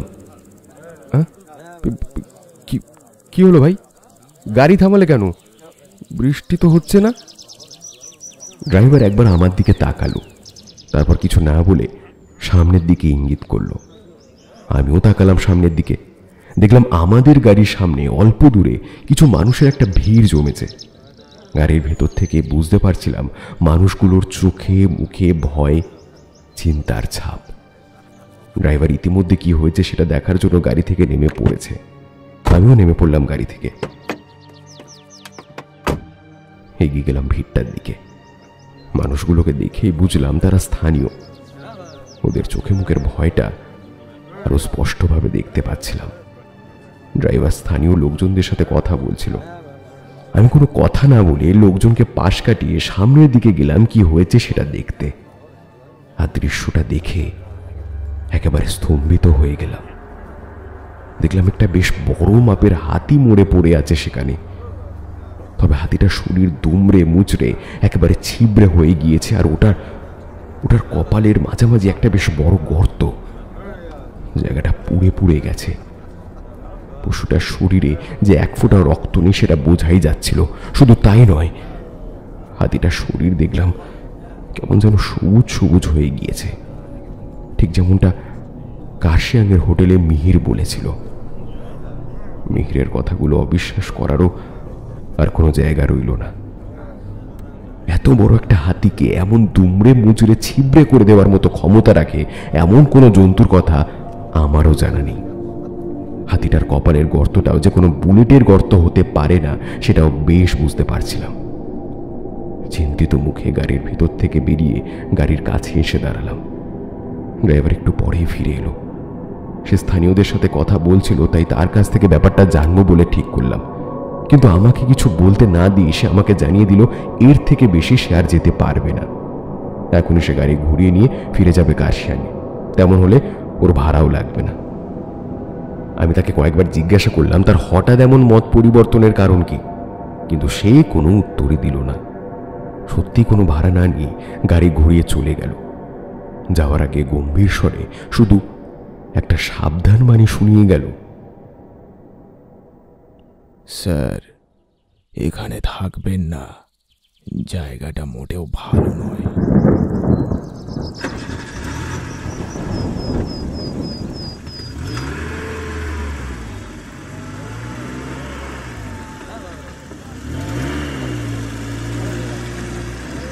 আমি বেকুব বনে কিছুক্ষণ দাঁড়িয়ে থাকলাম। তারপর আবার এগিয়ে গেলাম ভিড়টার দিকে। এবারে ব্যাগ থেকে ক্যামেরাটা বের করে নিলাম। হাতিটার কয়েকটা ছবি তুলে রাখা উচিত। এমন দৃশ্য একেবারে সচরাচর দেখা যায় না। সূর্য তখনও ডোবার সময় হয়নি, কিন্তু ঘন মেঘের কারণে আলো খুব কম ছিল। রাস্তার দুপাশের জঙ্গলেই আমি নানান রঙের অর্কিড দেখতে পাচ্ছিলাম। দূরে ধূসর নীলচে পাহাড়ের সারিও দেখতে পাচ্ছিলাম। এক কথায় দৃশ্যটা ছিল অনবদ্য। কিন্তু তখন কেন জানি না গোটা জায়গাটাকে আমার বেশ রহস্যময় বলে মনে হচ্ছিল। দুপাশে সবুজ জঙ্গল, ওক পাইনের দেওয়ালের আড়ালে নিজের বুকে অত্যন্ত রহস্যময় আর ভয়ঙ্কর কিছু একটা লুকিয়ে রাখতে চাইছে। ওই আলো আঁধারি তাকে সেই কাজে সাহায্য করছে। দূরে ধূসর নীলচে পাহাড়গুলো যেন বারবার নীরের নীরবতার ভাষায় কোনো সাবধান বাণী দিয়ে যাচ্ছে, যেন বলছে এখানে থাকা ঠিক হচ্ছে না, এখানে থাকিস না এখানে। যাই হোক, ছবি তুলে একজন স্থানীয়কে জিজ্ঞাসা করলাম, দাদা শুনছেন? বলছি কি হয়েছিল হাতিটার, এমনভাবে মূল্য কি করে? লোকটা আমার কথাগুলো যে বুঝতে পেরেছে সেটা তার মুখ দেখেই বুঝলাম। তবে লোকটা কোনো উত্তর দিল না। আমার মাথা থেকে পা পর্যন্ত কয়েকবার ভালো করে দেখল, তারপর কিছু না বলেই অন্যদিকে চলে গেল। আমার বেশ অদ্ভুতই লাগলো, কিন্তু কিছু বললাম না। আলো আরো বেশ কিছুটা কমে এসেছিল, ভিড়টাও একটু একটু করে ফাঁকা হয়ে যাচ্ছিল। আমি আরেকজনকে জিজ্ঞাসা করলাম কথাটা। সেও আগের লোকটার মতোই আমার দিকে কিছুক্ষণ চুপ করে তাকিয়ে থাকলো। তারপরে সেও চলে যাচ্ছিল। আমি জোর করে তাকে থামিয়ে বললাম, কি ব্যাপার বলুন তো, আপনারা কেউ কোনো উত্তরই দিচ্ছেন না। এটুকু অন্তত বলুন, বাগর এখান থেকে কতটা দূর? লোকটা বলল, এটাই বাগড়া। তারপর আমাকে আর কিছু বলতে না দিয়ে চলে গেল সেখান থেকে। ভাবলাম আরেকজনকে ধরে মিস্টার দলুইয়ের বাড়িটা কোথায় সেটা জিজ্ঞাসা করব, কিন্তু সেটা আর করতে হলো না। দেখলাম পর পর দুটো জিপ গাড়ি এসে থামলো সেখানে। দুটোরই সামনের কাছে লাল রঙের বড় স্টিকার মারা, একটা পুলিশের, অন্যটা ফরেস্ট ডিপার্টমেন্টের। ফরেস্ট ডিপার্টমেন্টের জিপটা থেকে 5 জন আর পুলিশের গাড়িটা থেকে 4 জন ব্যক্তি বেরিয়ে এলেন। মোট 9 জনের মধ্যে 3 জন পুলিশের ইউনিফর্ম আর 5 জন ফরেস্ট ডিপার্টমেন্টের ইউনিফর্ম পরে আছে। একজন শুধু অন্য পোশাকে। এই ব্যক্তি আমার চেনা, মিস্টার সবুজ দলুই। তার মুখেও চিন্তা, আমি ছিলাম হাতিটার কাছে। মাঝের ভিড়টা তখনও পুরোপুরি ফাঁকা হয়নি, সেজন্যই মিস্টার দলুই আমাকে দেখতে পাচ্ছিলেন না। পুলিশ কর্মীরা জিপ থেকে নেমেই ভিড় কমানোর কাজ শুরু করে দিলেন। ফরেস্ট ডিপার্টমেন্টের লোকেরা এগিয়ে এলো মরা হাতিটার কাছে। আমিও ক্যামেরাটা ব্যাগের ভেতরে ঢুকিয়ে এগিয়ে গেলাম মিস্টার দলুইয়ের দিকে। মিস্টার দলুই আমার দিকে পিছন করে একজন স্থানীয় লোকের সাথে কথা বলছিলেন। আমি তার পিছনে গিয়ে ডাক দিলাম, মিস্টার দলুই। ভদ্রলোক সাথে সাথে ফিরলেন আমার দিকে। ওনার মুখে পরিচিত হাসিটা ফুটে উঠল আবার। বললেন, আরে রূপ ভাই, আজি কি আশ্চর্য, এলে তাহলে। এই তুমি এখন যাও, হ্যাঁ, এই তোমার সঙ্গে পরে কথা বলবো, যাও। আরে আপনাকে বলেছিলাম না ঘুরতে যাওয়াটা আমার বাতি। আপনার কাছ থেকে এখানকার কথা জানার পর থেকে এখানে আসার ইচ্ছাটা আরও তীব্র হতে থাকে। শেষে ব্যাপারটা অসহ্য হয়ে দাঁড়ালো, তাই এখানে আসা ছাড়া আর কোনো উপায় পেলাম না। আচ্ছা আচ্ছা আচ্ছা, তা বেশ করেছো। কিন্তু এসব কি? মিস্টার দলুইয়ের মুখ থেকে হাসিটা এবারে উবে গেল। আবার চিন্তা এসে চেপে বসলো ওনার মুখের প্রতিটা ভাঁজে। বললেন, এক মিনিট দাঁড়াও তো, আমি একটু আসছি। এই কটেজে যেতে যেতে তোমায় বলছি। হ্যাঁ, বেশ রহস্যময় ব্যাপারটা। মিস্টার দলুই প্রথমে গিয়ে দাঁড়ালেন পুলিশ অফিসারের কাছে। তারপর তাদের সাথে কথা বলে, ফরেস্ট ডিপার্টমেন্টের লোকেদের সাথে কথা বলে ফিরে এলেন আমার কাছে। চলো ভাইয়া, চলো। কোথায়? আমার কটেজে। আবার কোথায়? আপনার কটেজ? তা কত দূরে আপনার কটেজ? এই কাছেই। আসলে এই বাগোরা মূল গ্রামটা আরও কিছুটা দূরে, বুঝলে কিনা। আমার কটেজ এই কাছেই, ওই পথটা দিয়ে যেতে হয়। মিস্টার দলুই এবারে রাস্তার ডান দিকের জঙ্গলের দিকে ইঙ্গিত করলেন। এতক্ষণ লক্ষ্য না করলেও এবারে দেখলাম একটা রাবিশ ফেলা সরু পথ জঙ্গলের মাঝখান দিয়ে চলে গেছে। মিস্টার দলুই বললেন, ওটা ধরে ওই মিনিট 30-এর মতো হাঁটলেই আমার কটেজ। চলো যাওয়া যাক, অন্ধকার হয়ে আসছে। এখন আলো নিভার পরে এই জঙ্গলের মধ্যে থাকাটা ঠিক হবে না। কেন বলুন তো? অল্প রহস্যের গন্ধ পাচ্ছি বলে মনে হচ্ছে। মিস্টার দলুই আমার কথাগুলো শুনে অল্প হাসলেন। বললেন, তা আছে বই কি, তবে অল্প নয়, তীব্র। চলো যেতে যেতে বলছি। আমরা জঙ্গলের মধ্যে দিয়ে চলে যাওয়া রাবিশ ফেলা লাল পথটা ধরে হাঁটতে শুরু করলাম। অল্পক্ষণ হাঁটার পরে গোটা দুয়েক বাঘ ঘুরতেই মনে হলো একেবারে অন্য একটা জগতে চলে এলাম। দুপাশে শুধু সবুজ আর সবুজ। একটু আগে পর্যন্ত যা জঙ্গল দেখেছিলাম সেগুলোর থেকে অনেক বেশি গভীর। গাছে গাছে ফাঁক প্রায় নেই বললেই চলে। লম্বা লম্বা পাইন ওক গাছগুলোর গায়ে ঝুলের মতো জড়িয়ে আছে ঘন সবুজ ঝোপঝাড়। ঝোপগুলো সবুজ বৃষ্টি স্নাত পাতার ভিতর থেকে মুখ বের করে আছে অসংখ্য লাল, সাদা, গোলাপি, হলুদ রঙের ফুল। বৃষ্টি ভেজা আবছা অন্ধকার মাখা ঝোপঝাড়গুলোকে আরো গাঢ় আর ঘন দেখাচ্ছিল। সেই কারণেই ফুলগুলো আরো উজ্জ্বল আর আকর্ষণীয় দেখাচ্ছিল। দুপাশের জঙ্গলও সমান ছিল না, ধাপে ধাপে উঁচু হয়ে গেছে। নিরেট নিস্তব্ধতার রাজত্ব সেই জঙ্গলে। এই ব্যাপারটাই একটু অদ্ভুত লাগছিল।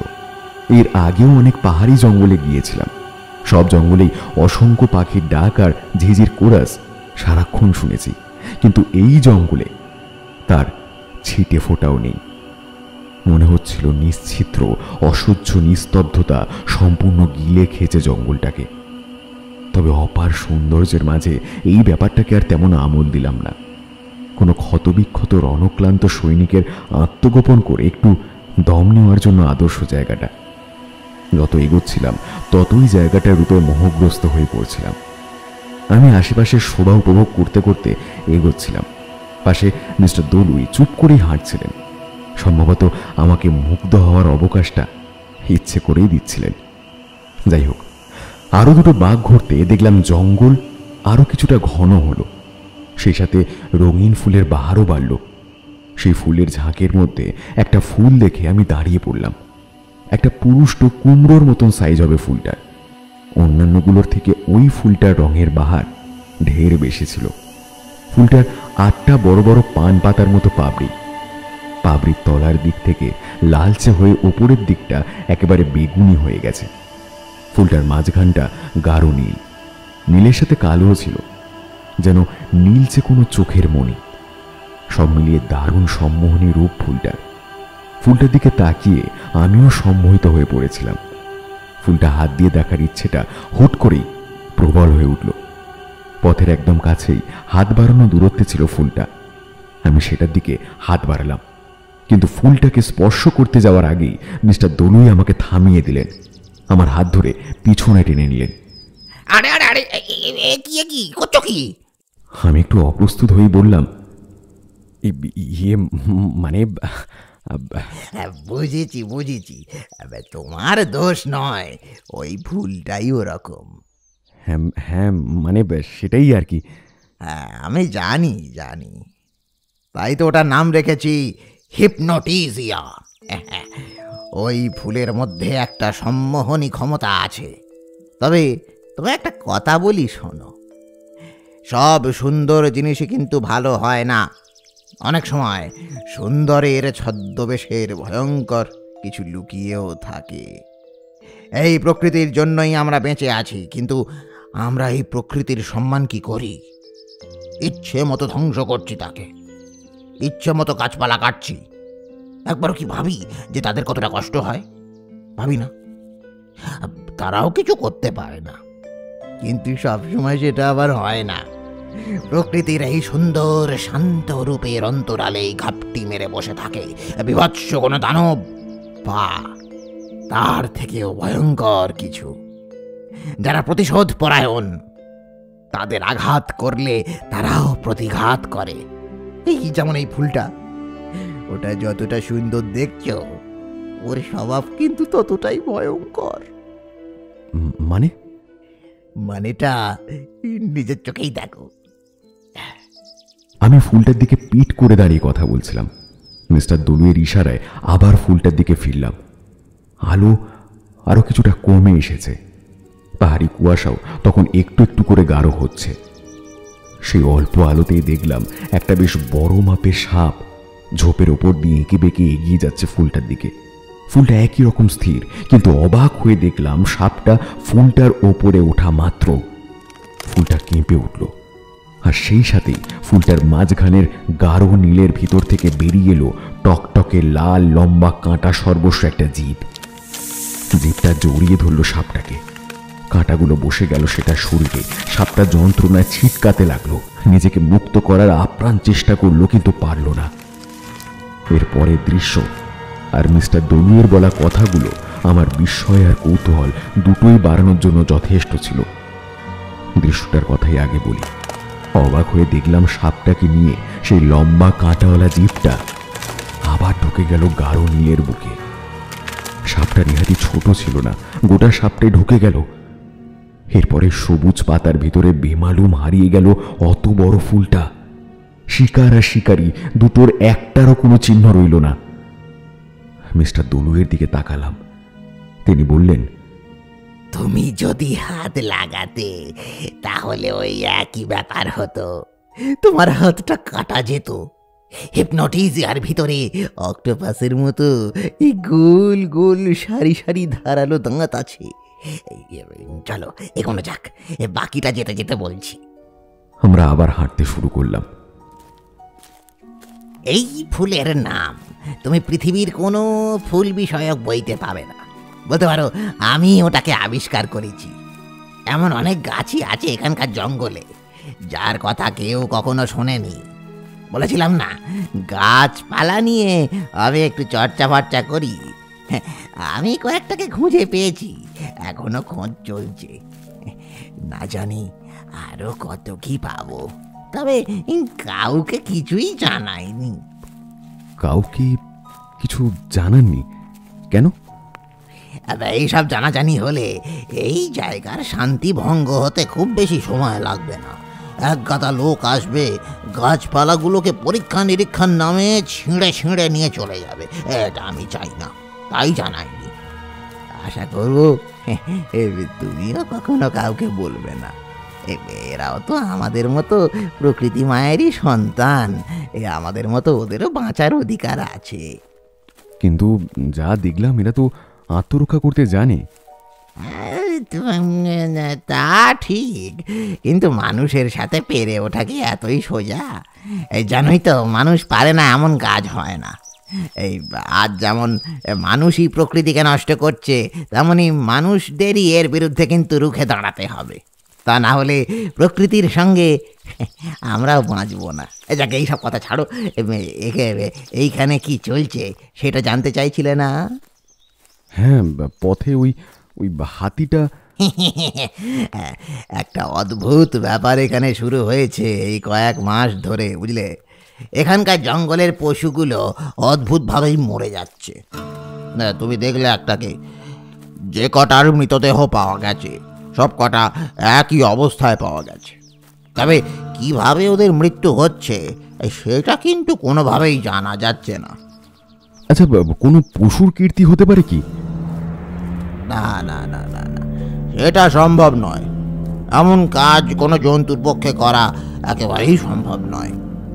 তাহলে তাহলে কি, সেটাই হচ্ছে চিন্তার বিষয়। তা হিপনোটিজিয়ার মতন কোনো শিকারি গাছের কাজ নয় তো এটা? কথাটা আমি হালকা সুরেই বলেছিলাম, কিন্তু দেখলাম আমার কথা শুনে মিস্টার দলুয়ের চোখ মুখের ভাবে খানিক পরিবর্তন এলো। দারুণ গম্ভীর হয়ে গেলেন তিনি। গম্ভীর স্বরেই বললেন, তোমার কি তাই মনে হয়? আমার কেমন যেন একটা লাগলো। আমতা আমতা করে বললাম, মানে আপনি তো বলছিলেন এখানকার জঙ্গলের অনেকটাই এখনো আনটাচ। তারপরে একটু আগে যা দেখলাম তাই আর কি। বেশ ভাববার মতন কথা বলেছো, কিন্তু এই কথাটা আমার মাথায় যে কেন এতদিন আসেনি, ব্যাপারটা নিয়ে একটু তলিয়ে ভেবে দেখতে হবে যা দেখছি। ভদ্রলোক এবারে বেশ চিন্তিত মুখ নিয়ে এগিয়ে এলেন। আমি প্রশ্ন করলাম, আর আর কতটা মিস্টার দলুই? এই তো এসেই গেছি, আর দুটো বাঁক ঘুরলেই আমার কটেজ দেখতে পাবে। আচ্ছা মিস্টার দলুই, আপনাকে একটা প্রশ্ন করব। হ্যাঁ বলো। আগে শুনলাম আপনার কটেজের কাছে জঙ্গল থেকে নাকি ব্যাপারটা শুরু হয়েছে। ব্যাপারটা নাকি ভৌতিক, এটা কি সত্যি? কোথা থেকে জানলে এটা? ওই আসার সময় শুনলাম। আমার কটেজের আশেপাশের জঙ্গলে ঘটনাটা প্রথম ঘটে সেটা সত্যি, তবে ভূতের ব্যাপারটায় আমার একেবারেই বিশ্বাস নেই। ওটা এখানকার লোকেদের অন্ধবিশ্বাস।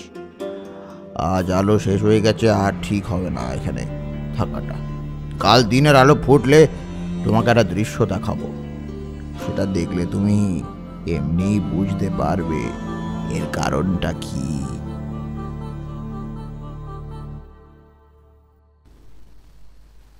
এরপরে আমাদের আর তেমন কোনো কথা হলো না। আমরা দুজনেই চুপ করে গেলাম। দিনের আলো তখন প্রায় শেষ। আশপাশে কুয়াশার স্বচ্ছ চাদর ক্রমে আরও ঘন হতে শুরু করলো। দুপাশের জঙ্গলের রং সবুজ থেকে যেন কালো হতে শুরু করলো। আরও রহস্যময় রূপ ধারণ করতে লাগলো আশপাশের প্রকৃতি। আকাশের কালো ঘন মেঘ গুড় গুড় করে উঠল। পরিবেশ আরও রহস্য ঘন হয়ে উঠল, আর আমরা দুজনেই চুপচাপ পা চালাতে লাগলাম।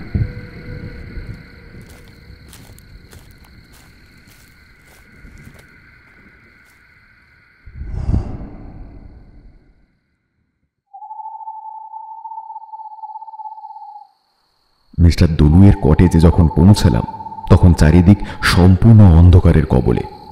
নীরের নিস্তব্ধতা বিশাল কোনো সরীসৃপের মতন আষ্টে পৃষ্ঠে চেপে ধরেছে গোটা জায়গাটাকে। তার চাপ ক্রমেই বাড়ছে। মিস্টার দলুয়ের কটেজটা সম্পূর্ণ কাঠের তৈরি ছিল। পিচ কালো অন্ধকারের মধ্যেই বুঝতে পারছিলাম কটেজটা জনপদ থেকে অনেক দূরে। বন জঙ্গল ছাড়া সেটার আশেপাশে আর কিছুই নেই। সন্ধ্যের দিকে আবার বৃষ্টি এলো।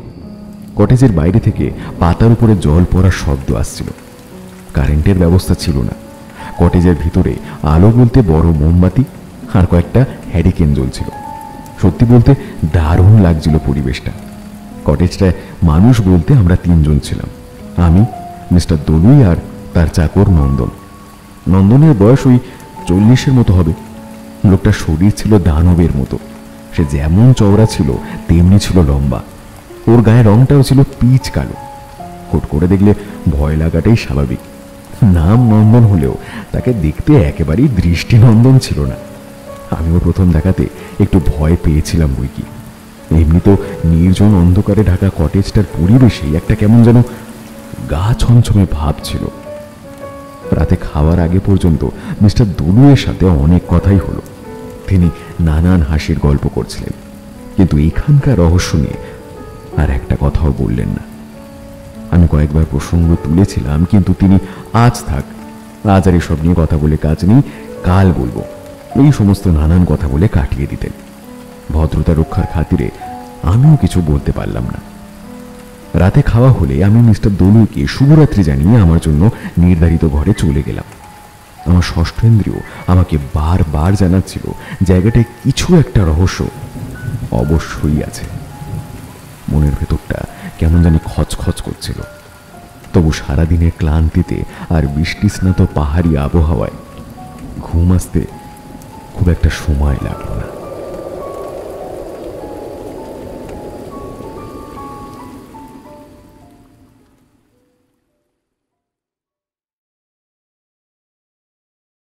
পরের দিন সকালের ঘুমটা ভাঙলো দারুণ একটা দৃশ্য দেখে। যে ঘরটায় আমি ছিলাম সেটায় একটা জানলাই ছিল। জানলার পাল্লায় ধোঁয়াটে কাঁচ লাগানো ছিল, একটা পর্দাও ছিল, কিন্তু দিনের আলোকে আটকানোর ক্ষমতা তার ছিল না। দিনের আলো ঘরের মধ্যে ঢুকতেই আমার ঘুমটা ভেঙে গেল। গায়ের উপর থেকে কম্বল সরাতেই টের পেলাম বেশ ঠান্ডা। জ্যাকেটটা গায়ে জড়িয়ে এগিয়ে গেলাম জানলাটার কাছে। পর্দা সরিয়ে পাল্লা দুটো খুলতেই এক ঝাঁক ঠান্ডা হাওয়া এসে ধাক্কা দিল আমার শরীরে। কেঁপে উঠলাম একটু, কিন্তু সামনের দৃশ্য দেখে একেবারে স্তম্ভিত হয়ে গেলাম। না, ভয়ঙ্কর কোনো দৃশ্য নয়। দৃশ্যের সৌন্দর্য আমাকে স্থির করে দিয়েছিল। যত দূর চোখ যায় শুধু সবুজ আর সবুজ। দেখলাম আকাশে মেঘেরা চিহ্ন মাত্র নেই। নীল আকাশ, সূর্যের আলো ঝলমল করছে। ঘন সবুজ জঙ্গল দুপাশে উঁচু হতে হতে পাহাড়ের রূপ নিয়েছে, আর একদম দূরে নীল আকাশের বুকে মাথা উঁচু করে দাঁড়িয়ে শ্বেত শুভ্র কাঞ্চনজঙ্ঘা। দিনের আলো এসে তখন আরো উজ্জ্বল, আরো আকর্ষণীয় দেখাচ্ছিল। রূপ ভায়া, রূপ ভায়া, এই ঘুম ভেঙেছে নাকি? আমি মোহিত হয়ে দাঁড়িয়েছিলাম জানলার সামনে। হুঁশটা এলো দরজার গায়ে ধাক্কা দেওয়ার শব্দ আর মিস্টার দলুয়ের ডাক শুনে। গিয়ে দরজা খুললাম। দেখলাম মিস্টার দলুই হাসি মুখে দাঁড়িয়ে আছেন। Good morning. এক ঘুম ভালো হয়েছে তো? Morning morning. হ্যাঁ, ঘুম তো ভালোই হয়েছে। তাড়াতাড়ি ফ্রেশ হয়ে নাও, নন্দন ব্রেকফাস্ট দিচ্ছে। আমি ফ্রেশ হয়ে নিলাম। এরপরে মিস্টার দলুয়ের সাথে গিয়ে বসলাম তার কটেজের সামনের বাগানে। এই বাগানের পাঁচিলের পর থেকেই শুরু হয়েছিল জঙ্গল, একেবারে ঘন জঙ্গল। ওখান থেকে আর কাঞ্চনজঙ্ঘাকে দেখতে পাচ্ছিলাম না। কিছু কিছু পাখি দেখতে পাচ্ছিলাম, তাদের মিষ্টি ডাকও কানে আসছিল। কুয়াশার চাদর তখনও সম্পূর্ণ কাটেনি। এমন একটা পরিবেশে ব্রেকফাস্ট করতে দারুণ লাগছিল। মিস্টার দলুই টোস্টে একটা কামড় বসিয়ে বললেন, বলছি, তোমার ঘরের জানলা দিয়ে নিশ্চয়ই দেখেছো দৃশ্যটা? হ্যাঁ, আপনি ডাকার আগেই জানলার কাছে দাঁড়িয়েছিলাম। কেমন লাগলো? সত্যি বলতে অসাধারণ। আমি তো একেবারে হিপনোটাইজড হয়ে গেছিলাম মশাই। দারুণ জায়গায় কটেজটা বানিয়েছেন বলতে হবে। ভাবছি আমিও এখানে একটা কটেজ বানাবো। কি বলেন, কেমন হবে? করে পারো। এমন মনোমোহিনী প্রকৃতির মাঝে থাকার যে আনন্দ, সেটা ওই শহর থেকে পাবে না। তা ঠিকই বলেছেন। তাই তো সুযোগ পেলেই পালাই শহর ছেড়ে। এবার তোমার গত রাতের প্রশ্নের উত্তরটা দিই। হ্যাঁ, গত রাতের প্রশ্ন কোনটা বলুন তো? ওই জঙ্গলটা কেন এখানকার মানুষের কাছে রহস্যময়, সেই প্রশ্নটা। ও হ্যাঁ হ্যাঁ হ্যাঁ হ্যাঁ, বলুন বলুন। আমি তো শুনলাম আপনার কটেজের কাছে জঙ্গলে নাকি কোনো খুনি আত্মার বাস। মানে সেই নাকি এখানকার পশুগুলোকে মারছে, কিন্তু দেখুন, আমার আরেকটা প্রশ্ন আছে। সেই আত্মা মানুষকে কেন হামলা করে না? সে কি মানুষকে ভয় পায়? স্থানীয়রা এই জঙ্গলটাকে কেন ভয় পায় সেটা আগে তোমাকে বলি। এই যে ঘটনাটা এখানে ঘটছে, এটা কিন্তু নতুন কিছু নয়, অন্তত এখানকার স্থানীয়দের কাছে তো একেবারেই নয়। প্রতি 5 বছর অন্তর অন্তর এখানকার জঙ্গলে এমনটা হয়। ব্যাপারটা বহু বছর ধরেই চলছে। সবসময় জানবে, পাহাড় যতটা সুন্দর ততটাই রহস্যময় হয়। পাহাড়ি এলাকার এক একটা উপত্যকায় এক একটা বাঁকে লুকিয়ে থাকে অজস্র রহস্য, ছড়িয়ে ছিটিয়ে থাকে অসংখ্য গল্প উপকথা। অন্যান্যদের কাছে সেই সকল গল্প উপকথা সব অবিশ্বাস্য, গুজব বলে মনে হলেও স্থানীয়দের কাছে কিন্তু সেই সব অক্ষরে অক্ষরে সত্যি। বাগোড়াতেও তেমনই একটা উপকথা আছে, বহু প্রাচীন এই উপকথা। এখানকার স্থানীয়দের মতে আজ থেকে প্রায় 1000 বছর আগে এখানে এক লামার আগমন ঘটেছিল। তার নাম সুজকিম। তখন এই জায়গা সম্পূর্ণভাবে জঙ্গলাকীর্ণ, কিছু আদিবাসী থাকতো। শোনা যায় সেই সকল আদিবাসী দারুণ অ্যাগ্রেসিভ ছিল, একেবারে বন্য ছিল তারা, নরমাংস খেত। কিন্তু সেই লামাকে তারা ভগবানের মতো পুজো করত। এর পিছনেও কিন্তু একটা গল্প প্রচলিত আছে, সেটা পরে বলছি। তো আদিবাসীরা সুজকিমকে যেমন ভগবানের মতো পুজো করত, তেমনই সুজকিমও আদিবাসীদের তার নিজের সন্তান বলেই মনে করত। তাদের সমস্যা দূর করার চেষ্টা করত, তাদের সুখ দুঃখকে নিজের সুখ দুঃখ বলে মনে করত। আদিবাসীদের মধ্যে থাকা হিংস্রতাকে সুজকিম একটু একটু করে কমাতে শুরু করেছিল। তাদের মধ্যে জ্ঞানের আলো জাগিয়ে তুলতেও শুরু করেছিল। ধীরে ধীরে তাদের সভ্য করে তুলেছিল।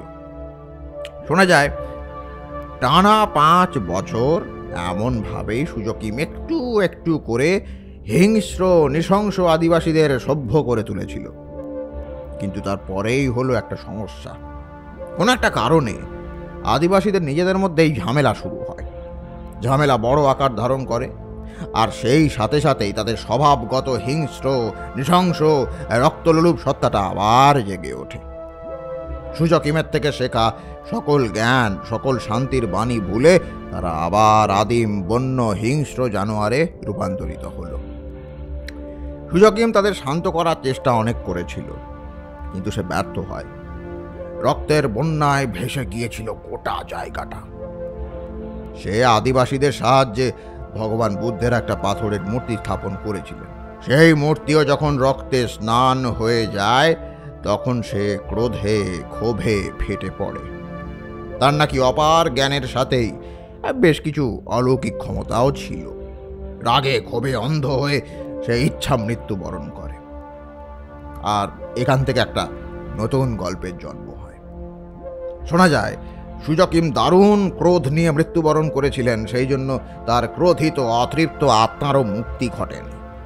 স্থানীয়দের বিশ্বাস তার আত্মাই ঘুরে বেড়ায় এখানকার জঙ্গলে। এই জঙ্গল ছেড়ে তার আত্মা কোথাও যেতে পারেনি। এই আত্মার ভয়ে কেউ এই জঙ্গলে আসে না। এটা থেকেই আর একটা গল্প জন্ম নিয়েছে।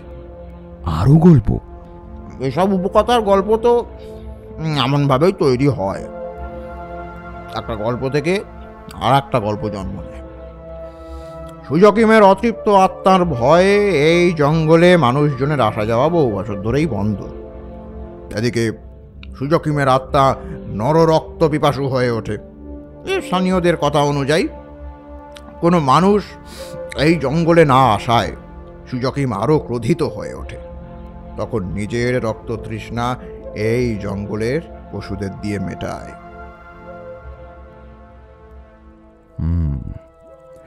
আচ্ছা, তা সুজকিমের আত্মা এই জঙ্গল ছেড়ে বাইরে যায় না? তার কারণও বলা আছে এখানকার উপকথায়। সুজকিমের আত্মা যেহেতু অতৃপ্ত আত্মা, সেই জন্য সে তার মৃত্যুক্ষেত্র ছেড়ে বেরোতে পারে না। বুঝলাম।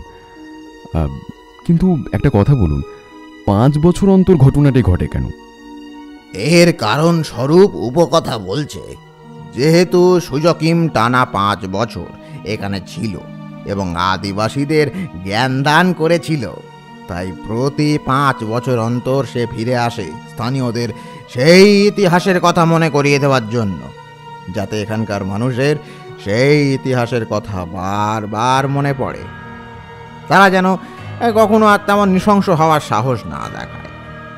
আপনি এই গল্পে বিশ্বাস করেন?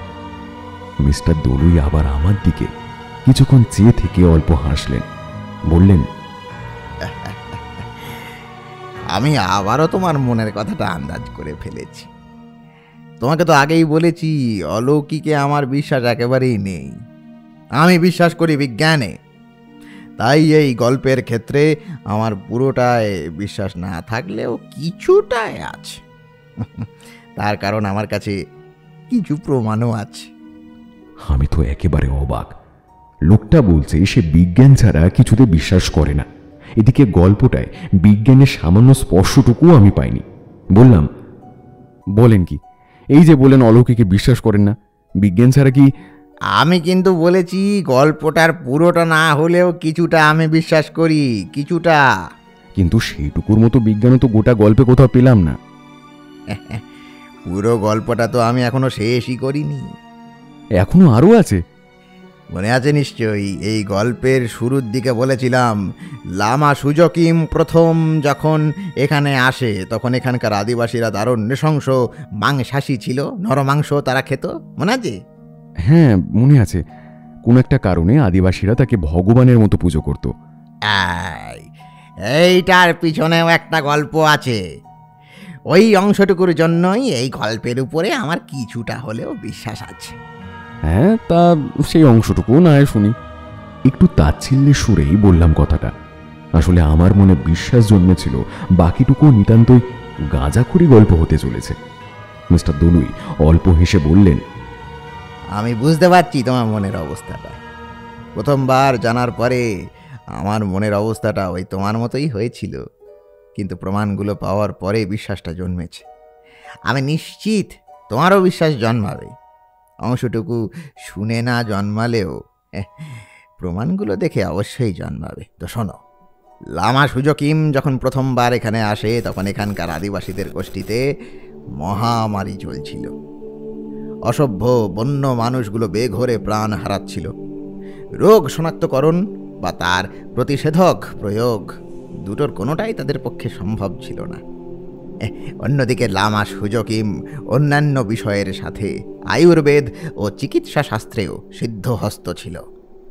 বন্য আদিবাসীগুলো জানোয়ারের মতো ব্যবহার করলেও তারা তো মানুষই ছিল। তাদেরকে এমনভাবে অকাতরে মরতে দেখতে পারেননি দয়ালু লামা সুজকিম। নিজের বিদ্যার জোরে সে আদিবাসীদের বাঁচিয়ে তুলেছিল। অর্ধমৃত মানুষকেও সে একেবারে সুস্থ করে তুলেছিল। খুব স্বাভাবিকভাবেই এমন ঘটনা দেখে অসভ্য আদিবাসীরা অবাক হয়েছিল। তারপর থেকেই তারা লামা সুজকিমকে ভগবানের মতো পুজো করতে শুরু করে। মানে আপনি ওই চিকিৎসা আর আয়ুর্বেদের কথাটুকুর জন্য বিশ্বাস রাখছেন, কিন্তু সেটাও তো গল্প কথা হতে পারে, পারে নাকি? আমিও ততদিন এটুকুকেও গল্প কথা ভাবতাম যতদিন না প্রমাণ দুটো পেয়েছি। আপনি তো মশাই আমার কৌতুকটাকে বাড়িয়ে চলেছেন দেখছি। তা কি প্রমাণ দেখানো যায়? অবশ্যই, একটু বসো, আমি আসছি। মিস্টার দলুই এই বলে উঠে চলে গেলেন কটেজের ভিতরে। জঙ্গলটার দিকে একবার তাকালাম। সত্যি কত না রহস্য, কত রূপকথা, কত গল্প লুকিয়ে আছে এই জঙ্গলে। মিস্টার দলুই একটু পরেই ফিরে এলেন। তার হাতে দেখলাম সাদা তোয়ালেতে মোড়া একটা কিছু আছে। টেবিলের উপরে জিনিসটা রেখে তিনিও বসলেন। এটা কি? এটাই তো সেই প্রমাণ। মিস্টার দলুই এবারে তার তোয়ালের মোড়কটা ধীরে ধীরে খুললেন। দেখলাম একটা হলদেটে তাল পাতার পুঁথি বেরিয়ে এলো সেই তোয়ালের ভেতর থেকে। পুঁথিটা যে অনেক পুরনো সেটা বুঝতে আমার কোনো সমস্যাই হলো না। দেখে মনে হলো খুব কম হলেও পুঁথিটার বয়স 1000 বছর তো হবেই। বললাম, বাট এটা তো একটা পুঁথি। এটাই আমার পাওয়া সেই প্রমাণ। তুমি নিজেই একবার দেখো। আমি খুব সাবধানে পুঁথিটা দেখতে শুরু করলাম। তালপাতার উপরে কালো কালিতে মুক্তোর মতো হস্তাক্ষরে লেখা আছে। কালি কালের নিয়মে প্রায় ঝাপসা হয়ে গেছে, তবে বুঝতে কোনো সমস্যা হচ্ছে না। কিন্তু ভাষাটা আমি মোটেও বুঝতে পারছিলাম না। কয়েকটা অক্ষর চেনা চেনা লাগলো, যেমন অ, আ, খ, গ আর চ, বাংলা অক্ষর। কয়েকটা সংস্কৃত অক্ষরও চিনতে পারছিলাম, কিন্তু বাকিগুলো চিনতে পারলাম না। কেমন যেন জড়ানো ভাষাটা। আর দেখলাম একটা শব্দের সাথে আরেকটা শব্দের মাঝে কোনো ছাড় নেই, সবই একসাথে লেখা। কখনো মনে হচ্ছিল পড়তে পারছি, আর তারপরে সব গুলিয়ে যাচ্ছিল। এমনভাবে বেশ কিছুক্ষণ চেষ্টা করলাম। মিস্টার দলুই ততক্ষণ আমার দিকে তাকিয়ে চুপ করে বসেছিলেন। অবশেষে আমি হাল ছেড়ে তার দিকে তাকিয়ে বললাম, কোন ভাষা মশাই? বাংলা বা সংস্কৃত তো নয়। সান্ধ্য ভাষা সম্পর্কে জানো? এক মিনিট দাঁড়ান, বলছি। নামটা খুব চেনা চেনা লাগছে। ভাষাটার নামটা ভারী চেনা লাগছিল। কিছুক্ষণ ভাবলাম, কিন্তু মনে করতে পারলাম না। আবার হাল ছেড়ে ওনার দিকে তাকালাম, বললাম, চেনা লাগছে, তবে ঠিক মনে করতে পারছি না। স্কুল জীবনে পড়া চর্যাপদের কথা মনে আছে? আর সাথে সাথে আমার মনে পড়ে গেল। বললাম, হ্যাঁ, ঠিক বলেছেন। মিস্টার দলুই বললেন যে এই চর্যাপদ সান্ধ্য ভাষাতেই লেখা, সেই জন্য কিছু কিছু অক্ষর আমার চেনা লাগলেও আমি ঠিক আন্দাজ করতে পারছি না। আমি বললাম, এ তো অ্যান্টিক জিনিস মশাই, আপনি কোথায় পেলেন? এই জঙ্গলেই পেয়েছি। পুঁথির প্রথম পাতাটা এই সাবধানে বের করো। ওখানে পুঁথির লেখকের নাম আছে, দেখো। অতি সাবধানে পুঁথির প্রথম পাতাটা বের করলাম। দেখলাম সেখানে ঝাপসা কালো কালিতে একটা নাম লেখা আছে। এই নামটা আমি কিন্তু স্পষ্ট পড়তে পারলাম। স্পষ্ট বাংলাতে লেখা ছিল নামটা শ্রী সূর্যকিরণ বিদ্যারত্ন। বললাম, তা কে এই সূর্যকিরণ বিদ্যারত্ন? এই পুঁথির লেখক। এই ব্যক্তির আর এক নাম ছিল লামা সুজকিম। মানেটা আর কিছুই নয়। সূর্যকিরণ ছিল বাঙালি। সে বৌদ্ধ ধর্মাবলম্বী হয়েছিল। মহাজ্ঞানী ছিল সে। এই পুঁথি পড়ে জানতে পেরেছি সে নেপাল হয়ে তিব্বতে যাওয়ার পরিকল্পনা নিয়ে দেশ ছেড়েছিল। এই পুঁথিতে সে এখানে আসার কথা, এখানকার আদিবাসীদের কথা, তাদের মহামারীর কথা সবই লিখেছে। এখানকার আদিবাসীরা তার নাম উচ্চারণ করতে পারত না। ক্রমে তার নাম ভেঙে হয়ে দাঁড়ায় সুজকিম। এসবের সাথেই সুজকিম লিখেছে কেমন করে সে আদিবাসীদের মহামারী মুক্ত করেছিল। কেমন করে? সুজকিমের কাছে এমন এক গাছের খোঁজ ছিল যার শিকড় পৃথিবীর যে কোনো রোগ নাশের ক্ষমতা রাখে। এই জঙ্গলেও সে সেই গাছ পেয়েছিল। গাছের বিবরণ সে পুঁথিতে বেশ কয়েকবার উল্লেখ করেছে। তার বর্ণনা অনুযায়ী গাছটাকে দেখতে আমাদের চেনা বট গাছের মতো। বট গাছে যেমন ঝুড়ি নামে, তেমনি এই গাছেও ঝুড়ি নামে। তবে ঝুড়িগুলোকে দেখতে হয় এই উল্টো হয়ে ঝুলতে থাকা সাপের মতো। ঝুড়িগুলোর নিচের দিকটাও দেখতে হয় ওই সাপের ফণার মতো। তাই সে গাছটার নাম রেখেছিল প্রাণ ভুজঙ্গ। এই গাছের ঝুড়ির অগ্রভাগ নিয়ে তার সাথে তুলসী পাতা আর মধু বেটে সুজকিম প্রতিষেধক তৈরি করেছিল। তাতেই রক্ষে পেয়েছিল আদিবাসীরা। আর সেই গাছের খোঁজ আপনি পেয়েছেন? মিস্টার দলুই আমার দিকে এবারে বেশ বিস্ময় মাখা দৃষ্টিতে চেয়ে রইলেন। অল্পক্ষণ পরে বললেন, এখনো তোমার বিশ্বাস হয়নি? অপ্রস্তুত হয়ে বললাম, না মানে থাক, আমি বুঝতে পেরেছি। বেশ, তাহলে শোনো। আমি গাছটার খোঁজ এখনো পাইনি, তবে খোঁজ চালিয়ে যাচ্ছি। আশা করছি যে পথে এখন এগোচ্ছি তাতে গাছটা পেতে আর বিশেষ সময় লাগবে না। বলেন কি? হ্যাঁ, ঠিকই বলেছি। গাছটার অবস্থান সম্পর্কে এই পুঁথিতে লেখা আছে, কিন্তু বুঝতেই পারছো এত বছরে জঙ্গলের বিস্তর পরিবর্তন ঘটেছে, তাই খুঁজতে সময় লাগছে। কিন্তু এই কদিন আগে একটা আন্দাজ করে ফেলেছি। এবারে শুধু জঙ্গলের সেই জায়গাটায় গিয়ে দেখতে হবে এই আমার আন্দাজটা সঠিক কিনা। যদি ঠিক হয় তাহলে ভাবতে পারছো কত বড় একটা আবিষ্কার হবে এটা। হ্যাঁ, মেডিসিনের জগতেই নবজাগরণ এসে যাবে। ক্যান্সারের মতো ব্যাধিরও প্রতিষেধক তৈরি করতে পারবো আমরা। ভাবতে পারছো? আমি নিশ্চিত এবার এই কাজটা আমি পাবোই। মিস্টার দলুই দারুণ উত্তেজিত হয়ে এই কথাগুলো বলছিলেন। আমিও বেশ উত্তেজনা অনুভব করছিলাম। আমার গায়ে কাঁটা দিচ্ছিল। কথাগুলো বিশ্বাস করতে ইচ্ছা করছিল না, কিন্তু মিস্টার দলুয়ের উত্তেজনা আর প্রাচীন পুঁথিটা দেখে একটু একটু বিশ্বাস জন্মাচ্ছিল। তবু বললাম, গাছটা যে সত্যি আছে সে সম্পর্কে আপনি এত শিওর হচ্ছেন কেমন করে? মানে এতদিনে তো গাছটা মরেও যেতে পারে। না না না, মরে যাবে কেন? মরে যাবে কেন? না না না না না, আমি নিশ্চিত গাছটা এখনো বেঁচে আছে, আর ওই একই জায়গায় আছে। এই সুজকিম বারবার তার পুঁথিতে লিখেছে গাছটা অক্ষয়, অমর, এই গাছের কোনো মৃত্যু নেই। আর সত্যিটা জানার জন্য জঙ্গলে যেতে হবে, বুঝলে? কি বলছো? যাবে নাকি আমার সঙ্গে? হ্যাঁ, যাবে? কথাটা শোনা মাত্র আমি তাকালাম মিস্টার দলুয়ের দিকে। দেখলাম তার চোখে উত্তেজনা আর একটা উৎসুক ভাব একসাথে কাজ করছে। আমারও কোনো কালেই এসবে না ছিল না। বললাম, বেশ তো, চলুন না, একটা অ্যাডভেঞ্চারও করা যাবে।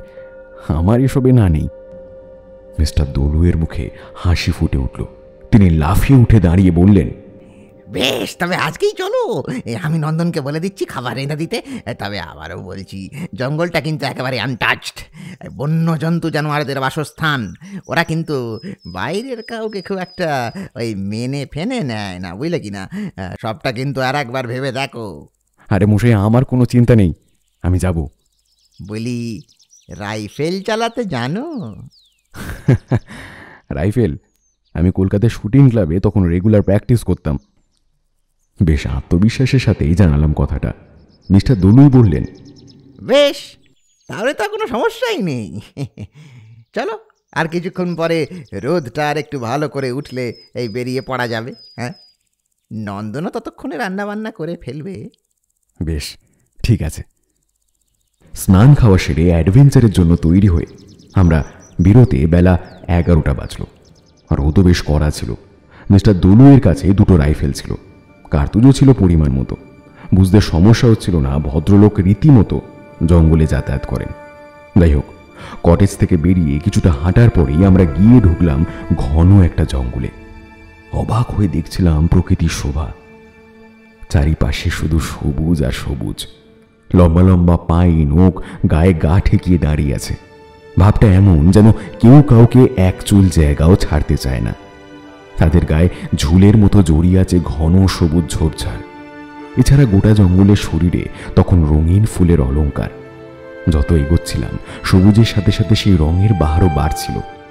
সব মিলিয়ে জঙ্গলটাকে তখন কোনো যৌবনাবতী মনোমোহিনী ললনার মতোই আমার লাগছিল। তার রূপের ছটায় আমি ক্রমেই যেন সম্মোহিত হয়ে পড়ছিলাম। বুঝতে পারছিলাম জঙ্গলের ভেতর দিয়ে আমরা একটু একটু করে ওপরের দিকে উঠছিলাম। মনে হচ্ছিল আমরা দুজন মানুষ সেই সুন্দরীর উন্নত বক্ষযুগলের ওপর দিয়ে হেঁটে যাচ্ছিলাম। একটু পরেই যেন আমরা তার অসাধারণ সুন্দর মুখটা দেখতে পাব। সেদিন কিন্তু জঙ্গলের মধ্যে প্রচুর পাখি দেখেছিলাম। জঙ্গলের লাল, নীল, হলুদ, সবুজ নানান রঙের ফুলের সাথে পাল্লা দিয়ে রঙিন পাখিরাও এডাল থেকে ওডাল করে বেড়াচ্ছিল। তাদের কুহুতানে ভরে গেছিল গোটা জঙ্গল। ওই দিনের বেলাতেই ঝিঝির ডাকও শুনতে পাচ্ছিলাম। এবারেও কিন্তু বেশ অবাক লাগলো। আগের দিন যখন জঙ্গলের ভেতর দিয়ে কটেজে যাচ্ছিলাম তখন না দেখতে পেয়েছিলাম একটাও পাখি, না ছিল ঝিঝির ডাক। এই কথাটাই মিস্টার দলুইকে বলতে যাচ্ছিলাম। তিনি এই বিষয়ে কথা বললেন, এখন এত পাখি দেখতে পাচ্ছ, ডাক শুনতে পাচ্ছ, তো দিনের আলোটা কমে এলে দেখবে কি হয়। পাখির ডাক তো দূরের কথা, ঝিঝির শব্দটুকুও কানে আসবে না। নিরেট নিস্তব্ধতা জাপটে ধরে জঙ্গলটাকে। এই ব্যাপারটা কিন্তু এই গোটা বছর ধরেই চলে। এই স্থানীয়দের মতে আধার ঘনালেই সুজকিমের আত্মা জেগে ওঠে। তখন জঙ্গলের পশু কীটপতঙ্গ গাছপালা সবাই তাকে সঞ্জে চলে। আর এ ব্যাপারে আপনার সূর্যকিরণ বিদ্যারত্নের পুঁথি কি বলছে? না, সেখানে এ ব্যাপারে কিছু লেখা নেই। সে যাই হোক, এখন আমরা কোথায় যাচ্ছি? প্রথমে তোমাকে সেই জায়গাটায় নিয়ে যাচ্ছি যেখান থেকে আমি এই পুঁথিটা পেয়েছিলাম। জায়গাটা দেখলে তোমার তাক লেগে যাবে, বুঝলে? আমি আর কিছু বললাম না। বিশাল ঘন বনানীর মনোমুগ্ধ রূপের মাধুর্য উপভোগ করতে করতে এগিয়ে চললাম। মিস্টার দলুই, যে মানুষ অত কথা বলতেন, তিনিও কোনো কথা বলছিলেন না। তবে তার চোখে মুখে চরম উত্তেজনার সাথে একটা চাপা আনন্দর আভাসও পাচ্ছিলাম। অবশ্য কারণটা এবারেও বুঝতে পারলাম না। প্রায় ঘন্টা দুয়েক হাঁটার পরে যেখানে পৌঁছালাম সেখানকার জঙ্গল আরও ঘন। দেখলাম ঝোপঝাড় মাথার উপরেও আস্তরণ বিস্তার করেছে। মধ্যাহ্নে সূর্যের কড়া রোদ পর্যন্ত ঠিক করে স্পর্শ করতে পারছিল না জঙ্গলের মাটি। একটা ভিজে ভিজে গা ছমছমে ভাব জায়গাটা ছত্রে ছত্রে ছড়িয়েছিল। গাছপালার ঝোপঝাড়ের ঘনত্বের কারণে বাতাসও ঠিক করে খেলছিল না। বাতাসে তখন একটা ভারী কি ভাব। পাখি ছিল তবে কম। ঝোপের গায়ে থাকা ফুলগুলো কেমন যেন অন্যরকম ছিল। কয়েকটা সেই অদ্ভুত সুন্দর কিন্তু ভয়ঙ্কর হিপনোটিজিয়া ফুলও দেখতে পেলাম। তারা একই রকম সম্মোহনীয় ঝলমলে রূপ নিয়ে শান্ত হয়ে ফুটে আছে। একটু বিস্ময় নিয়েই চারপাশে দেখছিলাম। হুঁশটা এলো মিস্টার দলুয়ের কথায়। যা দেখছো দেখো, কিন্তু হুট করে কিছুতে হাত পাত দিতে যাবে না যেন। ওগুলো অসাধারণ সুন্দর হলেও ওদের মধ্যেই লুকিয়ে আছে এক একটা মৃত্যুদূত। খুব সাবধান। এই হিপনোটিজিয়ার কথা মনে আছে নিশ্চয়ই? হ্যাঁ, এখানে কয়েকজন আছে তার থেকেও খুব ভয়ঙ্কর। তোমাকে মেরেও ফেলতে পারে। পায়ের দিকেও খেয়াল রাখবে। নর্থ বেঙ্গলের সাপ কতটা বিষাক্ত সেটাও আশা করছি জানো। আমি কিছু বললাম না, মাথা নাড়িয়ে হ্যাঁ জানিয়ে দিলাম। মিস্টার দলুই বললেন, এই চলো, আমরা এই জায়গাটায় এসেই পড়েছি। আর একটু উঠলেই পেয়ে যাব। এই চোখ কান সতর্ক রেখে হাঁটতে থাকো। হ্যাঁ, মনে রাখবে এখান থেকে এই জঙ্গলের রূপ একেবারে অন্য হতে চলেছে। এই রাইফেলটা কিন্তু রেডি রাখবে। হ্যাঁ, চলো। রাইফেল হাতে নিয়ে সতর্ক হয়ে আমরা এগিয়ে চললাম। আরও কিছুক্ষণ হাঁটার পরে দেখতে পেলাম ঝোপঝাড় জড়ানো বেশ বড় একটা পাথরের স্তূপ। স্তূপটার উচ্চতা তা প্রায় 10 ফুট ছিল। ওটা ওটা ওটা ওটা কি মিস্টার দলুই? ওটাই তো সেই জায়গা যেখানে আমি পুঁথিটা পেয়েছিলাম। চলো চলো চলো, এই দারুণ একটা চমক অপেক্ষা করছে তোমার জন্য। চলো। স্তূপটার সামনে গিয়ে সত্যি আমি হতভম্ব হয়ে গেলাম। দেখলাম স্তূপটা আসলে একটা মূর্তি, গৌতম বুদ্ধের ধ্যানমগ্ন মূর্তি। দেখেই বুঝলাম ঝোপঝাড় কেটে পরিষ্কার করা হয়েছে, কিন্তু তখনও সম্পূর্ণ ঝোপঝাড় মুক্ত হয়নি। পাথরের গায়ে শ্যাওলা ভর্তি হয়েছিল। মূর্তিটার তলার দিকে দেখলাম একটা দরজা মতো করা, পাথর কেটে তৈরি সেটা। তাকালাম মিস্টার দলুয়ের দিকে। দেখলাম তার ঠোঁটের কোণে অল্প গর্ব মেশানো হাসি ঝিলিক দিচ্ছে। তিনি বললেন, লামা সুজকিম এখানকার আদিবাসীদের সাহায্যে গৌতম বুদ্ধের যে মূর্তিটা তৈরি করেছিল, এটা সেটাই। এর মধ্যেই লামা থাকতো। এই মূর্তিটি ছিল তার বাড়ি। দরজাটা দেখলেই বুঝবে। ইঞ্জিনিয়ারিংটা ভাবতে পারছো? তাও আবার আজ থেকে 1000 বছর আগে। সত্যি অবাক করার মতো বিষয় বটে। প্রশ্ন করলাম, আপনি কি ওর ভেতর থেকেই পুঁথিটা পেয়েছেন? হ্যাঁ, তবে আমি যখন এটাকে দেখেছিলাম তখন ঝোপঝাড় এতই বেশি ছিল যে তার তলায় এত বড় একটা মূর্তি আছে সেইটা বোঝার কোনো উপায় ছিল না। আমি আর নন্দন দুজনে মিলে সব ঝোপঝাড় পরিষ্কার করেছিলাম। তারপরে এই দরজাটা পাই। ভেতরে ঢুকে আর এক বিপদ। সাপেরা বাসা বেঁধেছিল। আমরা কথা বলতে বলতেই তখন পাল্লাহীন দরজাটার সামনে এসে উপস্থিত হয়েছি। বললাম, এখনো আছে নাকি? মিস্টার দলুই হেসে বললেন, আরে না না, এই সবই পরিষ্কার করে দিয়েছি আমরা। এই গল্পটার উপরে বিশ্বাস জন্মাচ্ছে এবার। সত্যিটা বলতে আর দ্বিধা করলাম না, বললাম, এবার তা জন্মাচ্ছে। মিস্টার দলুই বেশ আনন্দ পেলেন, দ্বিগুণ উৎসাহে বললেন, চলো চলো, ভিতরে চলো, আরো চমক আছে। তবে সতর্ক থাকবে, অনেক সময় চিতা ঢুকে ঘাপটি মেরে থাকে। কথাটা শুনে আমার শিহরণ আর উত্তেজনা দুটোই বেড়ে উঠল। আমরা সাথে টর্চ নিয়েছিলাম। দুজনে দুটো টর্চ জেলে রাইফেল সামনে তুলে মূর্তিটার ভেতরে প্রবেশ করলাম। সামনে মিস্টার দলুই, তার পিছনে আমি। শুরুর দিকে একেবারে নিরেট অন্ধকার থাকলেও কিছুটা যাওয়ার পরেই দেখলাম দিনের আলো প্রবেশ করছে মূর্তির ভেতরে। আরও কিছুটা যাওয়ার পরে একটা হল ঘরের মতন জায়গায় এসে উপস্থিত হলাম। আলো প্রবেশের উৎসটা দেখতে পেলাম। মূর্তির ঠিক মাথার উপরে উপরে একটা গর্ত থেকেই আলো আসছিল। সে আলো স্পটলাইটের মতো মাটিতে এসে পড়ছিল। সে আলোর বলয়ের মাঝে দেখলাম আর একটা দৃশ্য। তাক লেগে গেল। সেখানে একটা চওড়া পাথরের গায়ে হেলান দিয়ে বসে একটা কঙ্কাল, নরকঙ্কাল। মিস্টার দলুই কানের কাছে ফিসফিস করে বললেন, এটা সুজকিমের কঙ্কাল।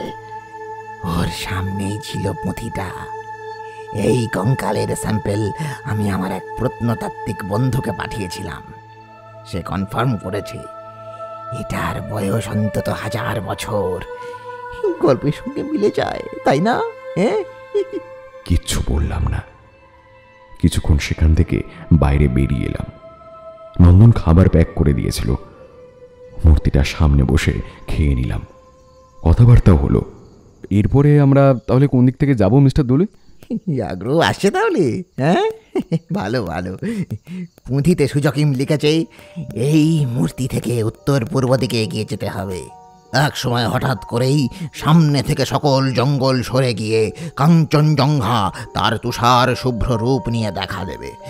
সেখান থেকে ডান দিকে জঙ্গলের ভিতর দিয়ে আরও বেশ কিছুটা গেলে দেখা যাবে গাছটা, বুঝলে? আমি এই জঙ্গলে এর আগেও এসেছি, কিন্তু গাছটা খুঁজে পাইনি। হয়তো গাছটা আর বেঁচে নেই। আবার সেই কথা বলছি তো, ওই গাছ অক্ষয়, অমর। আমি আগের প্রতিবারই একটা ভুল করেছি, তাই ওই গাছটাকে খুঁজে পাইনি। ভুল? কি ভুল করেছেন? আমি প্রতিবারই গাছটাকে দিনের আলোয় খুঁজতে গেছি। মানে? সুজকিমের পুঁথির শেষ কটা পাতার মানেটা আমি কোনোভাবেই উদ্ধার করতে পারছিলাম না। এই কদিন আগেই সেই অংশটুকুর মানেও বুঝতে পেরেছি। সুজকিমের কথা অনুযায়ী গাছটাকে চিহ্নিত করা যায় একমাত্র রাতের অন্ধকারে। দিনের আলোয় তাকে চেনার উপায় নেই। বাকি গাছের সাথেই সে মিশে থাকে। আপনি শিওর? মিস্টার দলুই এবার উঠে দাঁড়িয়ে একটা আড়মোড়া ভাঙতে ভাঙতে বললেন, সেটা দেখার জন্য। মিস্টার দলুইয়ের কথা শেষ হওয়ার আগেই দেখলাম একটা প্রকাণ্ড হলুদ জন্তু একটা গর্জনের সাথে আচমকা উদয় হয়ে মিস্টার দলুইয়ের ওপরে লাফিয়ে পড়েছে। মিস্টার দলুই ছিটকে গিয়ে পড়লেন বেশ কিছুটা দূরে। জন্তুটা তার একদম মুখোমুখি। ঘটনার আকস্মিকতায় আমি হতভম্ব হয়ে গেলেও জন্তুটাকে চিনতে ভুল হলো না। প্রমাণ মাপের একটা চিতা। আমার পাশে রাইফেল ছিল, কিন্তু জন্তুটাকে দেখে সেটা তোলার কথাও আমি তখন ভুলে গিয়েছিলাম। জন্তুটা দাঁত খিচিয়ে কয়েক পা পিছনে সরে গেল। বুঝলাম সে লাফ দেবে মিস্টার দলুইয়ের উদ্দেশ্যে। তারপরে ওর তীক্ষ্ণ দাঁতগুলো বসিয়ে দেবে মিস্টার দলুইয়ের গলায়। হঠাৎ করে আমার হুঁশ ফিরে এলো, শরীরে শক্তিও ফিরে পেলাম। রাইফেলটা তুলে নিয়ে সামনে তাক করলাম। জন্তুটাও একটা গর্জন করে ঝাঁপ দিল। আমার রাইফেলে গর্জে উঠলো, কেঁপে উঠলো চারিদিকে। অল্প যা পাখি ছিল তারাও উড়ে গেল। মিস্টার দলুইয়ের কাছে পৌঁছানোর আগে চিতাটা আর্তনাদ করে মাটিতে পড়ে গেল। আমার ছোড়া বুলেট তার কানের তলা দিয়ে ঢুকে মাথা ফুটো করে দিয়েছিল। মিস্টার দলুই উঠে দাঁড়িয়ে হাত তালে দিতে দিতে আমার কাছে এসে দাঁড়ালেন। আমার কাঁধ চাপড়ে বললেন, সাবাস সাবাস। তোমার বন্দুক চালানোর হাত তো অসাধারণ। তুমি না থাকলে আজ তো ওই চিতার ভোজনে রূপান্তরিত হতাম আমি। অবাক হলাম। লোকটা আরেকটু হলে মরে যেত, কিন্তু তার মুখে সেই ভয়ের চিহ্ন মাত্র নেই। কিছু বললাম না। মিস্টার দুলুই নিজের রাইফেলটা হাতে তুলে নিলেন। আমরা ব্যাগ কাঁধে তুলে নিলাম। তারপরে আবার আমাদের হাঁটা শুরু হলো। মিস্টার দুলুইকে অনুসরণ করে এগোচ্ছিলাম। বেশ কিছুক্ষণ জঙ্গলের ভেতর দিয়ে হাঁটার পর একটা বাঘ ঘুরতেই দেখলাম হঠাৎ করে সামনের ঝোপঝাড়ের সকল আচ্ছাদন সরে গেল। বিশাল শ্বেত শুভ্র কাঞ্চনজঙ্ঘা আত্মপ্রকাশ করল। মুক্ত হয়ে গেলাম। তখন বিকেল এসে উপস্থিত হয়েছে। আলো একটু একটু করে কমতে শুরু করেছে। মিস্টার দুলুই বললেন, তাড়াতাড়ি পা চালাও, বুঝলে? অন্ধকার নামার আগে জঙ্গলের ওই জায়গাটায় পৌঁছতে হবে। আপনি কি সত্যি এই জঙ্গলে রাত কাটানোর প্ল্যান করছেন নাকি? হ্যাঁ, কেন ভয় লাগছে নাকি? কিছু বললাম না। তবে চিতাটার দেখা পাওয়ার পর থেকে একটু একটু ভয় লাগছিল বই কি। মিস্টার দুলুই আশ্বাস দিয়ে বললেন, আমার কাছে তাঁবু আছে, অন্যান্য ব্যবস্থাও করা আছে, চিন্তা নেই। শুধু আজ রাতেরই তো ব্যাপার। আমি কিছু বললাম না। তার সাথে ডান দিকের ঘন জঙ্গলের ভেতর দিয়ে এগিয়ে চললাম চুপচাপ। এই সময় যদি আমি কোনোভাবে জানতে পারতাম কি ভীষণ বিপদের দিকে আমি এগিয়ে যাচ্ছি, তাহলে হয়তো পালানোর চেষ্টা করতাম। কিন্তু ললাট লিপি বদলানো সকলেরই সাধ্যের বাইরে। ওই বিভৎস অভিজ্ঞতা আমার হয়তো হওয়ারই ছিল। তখন দিনের আলো প্রায় নিভে এসেছে। চারিদিকে চাপ চাপ অন্ধকার জমাট বাঁধতে শুরু করেছে। দিনের আলো কমার সাথে সাথেই ঝিঁঝির ডাক আর পাখি সবে কমতে শুরু করেছিল। সেই সময় সেসব একেবারে হারিয়ে গেছে। অসহ্য নিস্তব্ধতা জাপটে ধরেছিল গোটা জঙ্গলটাকে। বেশ গা ছমছমি করছিল, তবু কিছু না বলে এগিয়ে যাচ্ছিলাম। এমন সময় আরেকটা বিপদ এসে উপস্থিত হলো। পিছন থেকে একটা হাতির ডাক শুনে আমরা থমকে দাঁড়িয়ে পড়লাম। সবাই পিছন ফিরে দেখলাম জঙ্গল ভাঙতে ভাঙতে একটা প্রকাণ্ড হাতি ছুটে আসছে আমাদের এদিকে। আচ্ছা অন্ধকারে হাতিটাকে কালো কোনো দানবের মতো দেখাচ্ছিল। মিস্টার দুলুই চিৎকার করে বললেন, এই পালাও পালাও, পাগল হাতি কিছু মানবে না, পিছে দিয়ে চলে যাবে, পালাও। ছুটতে শুরু করলাম আমরা। আলো ততক্ষণে আরেকটু কমে এসেছে। অন্ধকারের মধ্যে ছুটছিলাম আমরা, আর পিছনে পাগল হাতি। হযরকে আমি পড়ে গেলাম। মিস্টার দুলুই চেঁচিয়ে উঠলেন, উঠে দাঁড়াও, উঠে দাঁড়াও, উঠে দাঁড়াও। কিন্তু উঠে দাঁড়ানোর কোনো সুযোগ আমার কাছে ছিল না। হাতিটা আমার কাছ থেকে কিছু মাত্র দূরে ছিল। নিজের নিশ্চিত মৃত্যু আমি চোখের সামনে দেখতে পাচ্ছিলাম। মিস্টার দুলুই পরপর দুটো গুলি চালালেন, আর তাতেই হাতিটা দ্বিগুণ ক্ষেপে আরো দ্রুত উঠে এলো আমার দিকে। আমি আর সহ্য করতে পারলাম না, দুটো চোখ বুজে নিলাম। কিন্তু অল্পক্ষণ পরে কোনো যন্ত্রণা অনুভব না করে এক প্রকার হতবাক হয়ে যখন চোখ খুললাম, তখন যে দৃশ্য দেখলাম তা দেখে একেবারে বেকুব বনে বসে রইলাম মাটিতে। মাত্রাহীন বিস্ময়ে দেখলাম বিশাল হাতিটা আর মাটিতে নেই। অন্তত 14-15 ফুট ওপরে সেটা ঝুলছে। কোথা থেকে উজ্জ্বল সবুজ রঙের অসংখ্য মোটা মোটা লতা এসে আষ্টে পৃষ্ঠে জড়িয়ে ধরেছে হাতিটাকে। লতাগুলো অন্ধকারের মধ্যে উজ্জ্বল হয়ে জ্বলছিল। ধীরে ধীরে সেই উজ্জ্বলতা বাড়তে বাড়তে গোটা জায়গাটি আলোকিত হয়ে উঠল। সেই আলোতেই অবিশ্বাস্য দৃশ্যটা দেখলাম। চোখের সামনে জমাট অন্ধকারে ঢাকা ঝোপের মধ্যে দারুণ সবুজ উজ্জ্বল আলো ফুটিয়ে আত্মপ্রকাশ করলো একটা গাছ। হ্যাঁ, বিশ্বাস করুন, দেখলাম একটা বট গাছের মতো প্রকাণ্ড গাছ আমাদের সামনে জেগে উঠল। তার ছড়ানো উজ্জ্বল সবুজ রঙের মোটা মোটা দোদুল্যমান সাপের মতন দেখতে দেখতে লতাগুলোর চারিদিক ছড়িয়ে রয়েছে। সেগুলোয় হাতিটাকে মরণ প্যাঁচে চেপে ধরেছে। হাতিটার বিশাল শরীরটাকে দুমড়ে মুচড়ে দিচ্ছে। হাতিটার গলায় শক্ত ফাঁস, সে আর্তনাদও করতে পারছে না বেচারা। শুধু তাই নয়, লতাগুলো একটা একটা করে হাতিটার শরীরের মধ্যে ঢুকে গেল। ধীরে ধীরে তাদের সবুজ রং লালে রূপান্তরিত হলো। বুঝতে সমস্যা হলো না হাতিটার শরীর থেকে সে রক্ত চুষে নিচ্ছে। মিনিট 5 মধ্যেই বিশাল হাতিটা ছিবড়ে হয়ে গেল। আমি উঠে দাঁড়ালাম, মিস্টার দুলুয়ের জন্য এদিক ওদিক তাকালাম। জঙ্গল তখন লাল আলোর আভায় ভরে উঠেছে, আর ঠিক সেই সময় মাথার পিছনে একটা শীতল ধাতব ছোঁয়া পেয়ে চমকে উঠলাম। সেই সাথে শীতল গম্ভীর একটা গলার স্বর শুনলাম পিছন থেকে।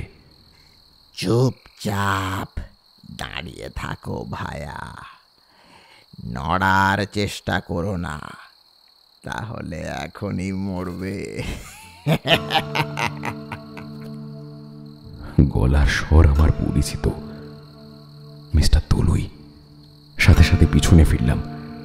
মিস্টার দলুয়ের মুখে তখনও হাসি ছিল, কিন্তু সেই হাসি ক্রূর, নৃশংস। লালচে আলোয় তার মুখটা কোনো হিংস্র রক্তপিপাসু বন্য জন্তুর মতো দেখাচ্ছিল। কি করছেন মিস্টার দলুই? এটা মজা করার সময় নয়। চলুন চলুন, পালাতে হবে এখান থেকে। হাতিটাকে ছাড়লে ওই খুনে গাছ আমাদেরকে মারার জন্য আসবে। সেটাই তো চাই আমি। মানে?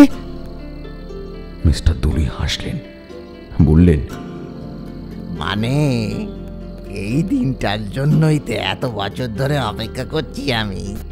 কি বলছেনটা কি? আপনার কথা আমি কিছুই বুঝতে পারছি না। চলুন চলুন মিস্টার দলুই, এখনো সময় আছে, আমরা পালাই। পালানোর জন্য তো আজ আসেনি, তোমাকে সবটাই বলেছি, শুধু একটুখানি বলিনি। কি?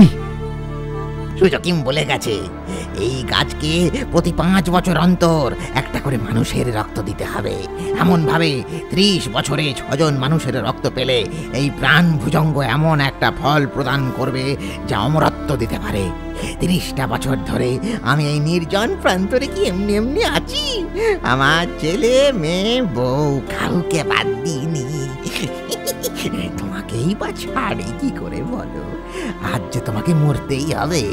ভেবে রাখো কত মহান কাজের জন্য তোমার মৃত্যু হচ্ছে। অমরত্ব পেলে গোটা মানব জাতির কত লাভ হবে ভাবো। তোমাকে যে মরতেই হবে ভায়া, আর আমার নাম জানবে গোটা পৃথিবী। অমরত্বের আবিষ্কারক সবুজ দলুই এর নাম সবাই জানবে। আপনি পাগল হয়ে গেছেন মিস্টার দলুই, আপনি পাগল হয়ে গেছেন। You have gone mad. এখনো সময় আছে, এখনো সময় আছে। চলুন পলাই, নইলে কিন্তু আমরা দুজনেই মরবো। না না না না না, আমি মরবো না। আমি 30 বছর ধরে ওকে চিনি। আজ তুমি মরবে আর আমি শুধু সাফল্য পাবো। আমি কি করব বুঝতে পারছিলাম না। এই সময় পিছনে ঝোপের ওপরে বেশ উপর থেকে কিছু একটা পড়ার শব্দ পেলাম। না দেখেও বুঝলাম হাতিটাকে ছিবড়ে করে ফেলে দিয়েছে প্রাণ ভুজঙ্গ। এবারে আমার পালা। আশপাশ তখন একেবারে লাল হয়ে উঠেছে। বাঁচার শেষ চেষ্টাটা করলাম আমি। তড়িৎ বেগে সরে গিয়ে মিস্টার দলুয়ের রাইফেলটা চেপে ধরলাম। সাথে সাথে উনি গুলি চালালেন। কেঁপে উঠল চারিদিক। আমার চোখ গেল গাছটার দিকে। ভয় আতঙ্কে কেঁপে উঠল সারাটা শরীর। প্রাণ ভুজঙ্গ তার সাপের মতো লাল রঙের লতাগুলো বাড়িয়ে দিয়েছে আমাদের দিকে। আমার মন মিস্টার দলুয়ের দিক থেকে সরে গিয়েছিল। সেই সুযোগে তিনি আমার পেটে একটা মোক্ষম লাথি বসালেন। আমি তবু মিস্টার দলুইকে ছাড়লাম না। আমরা দুজনেই পড়লাম মাটির উপরে। রাইফেলটা ছিটকে গেল ওনার হাত থেকে, আর আমি ভদ্রতার খেয়াল করলাম না, একটা ঘুষি মারলাম মিস্টার দলুইয়ের নাকে। রক্ত ছিটকে উঠল। তারপরে ওনার বুকে একটা লাথি মারলাম। ছিটকে গেলেন তিনি। আমি লাফিয়ে পিছনে সরে গিয়ে উঠে দাঁড়ালাম। তারপরে ভীত আতঙ্কিত চোখে দেখলাম প্রাণভুজঙ্গ তার রক্ত লাল রক্ত পিপাসু লতাগুলো দিয়ে আষ্টে পৃষ্ঠে জড়িয়ে ধরল মিস্টার দলুইকে। তিনি নিজেকে ছড়ানোর চেষ্টা করলেন, কিন্তু পারলেন না। আমি মাটিতে থাকা রাইফেলটা তুলে নিয়ে গুলি চালাতে গেলাম, কিন্তু তাতে আর গুলি ছিল না। অসহায় হয়ে দেখলাম সেই প্রাণভুজঙ্গ তার দেহটাকে দুমড়ে মুচড়ে দিল। তার শরীরের মধ্যে গর্ত করে ঢুকে গেল লতাগুলো। তারপরে রক্ত চুষতে শুরু করলো। সেই সাথে আরো একটা অবিশ্বাস্য দৃশ্য দেখলাম। প্রাণভুজঙ্গ রং আরো লাল হয়ে উঠল, আর তার মোটা কাণ্ডের বুক চিরে বেরিয়ে এলো একটা ফল।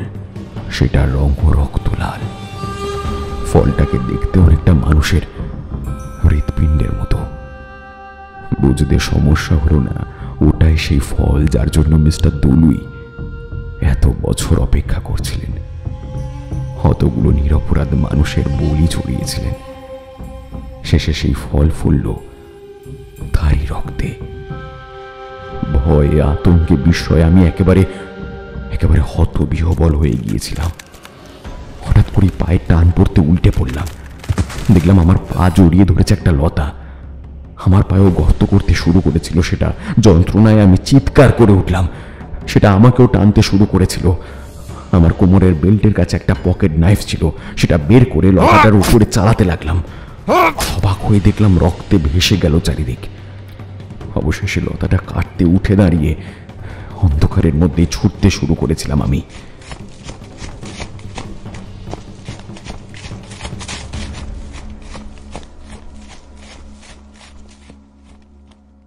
কিভাবে ওই জঙ্গল থেকে বেরিয়েছিলাম সেসব আমার মনে নেই।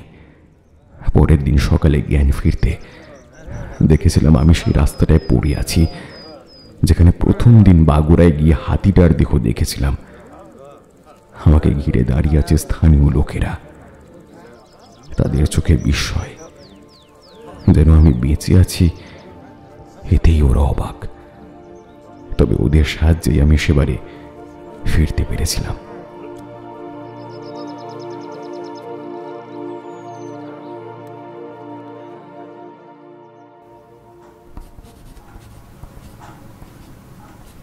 এই ঘটনার পর থেকেই আমি গাছ দেখলেই কেঁপে উঠি। মনে হয় ওটা থেকে অসংখ্য লতা বেরিয়ে এসে জাপটে ধরবে আমাকে চুষে ছিবড়ে করে দেবে। সবই বললাম। এবারে যদি আপনারা অবিশ্বাস করেন তাহলে তো কিছুই বলার নেই। তবে মনে যদি দোটানা থাকে তাহলে একবার গিয়ে দেখে আসতে পারেন বাগুড়া সে জঙ্গল। প্রাণভোজঙ্গ, অক্ষয়, অমর, সে এখনো আছে। যদি ওই জঙ্গলের দিনের আলো শেষের পরও থাকেন তাহলে হয়তো আপনিও হিপনোটিজিয়ার সাথে সাথেই তাকে দেখতে পেয়ে যাবেন। কি ভাবছেন, যাবেন নাকি একবার? তবে সাবধান, তার কবলে পড়লে নয় মৃত্যু, নইলে আমার মতো অবস্থাও হতে পারে। ভয়, সবুজ ভয়।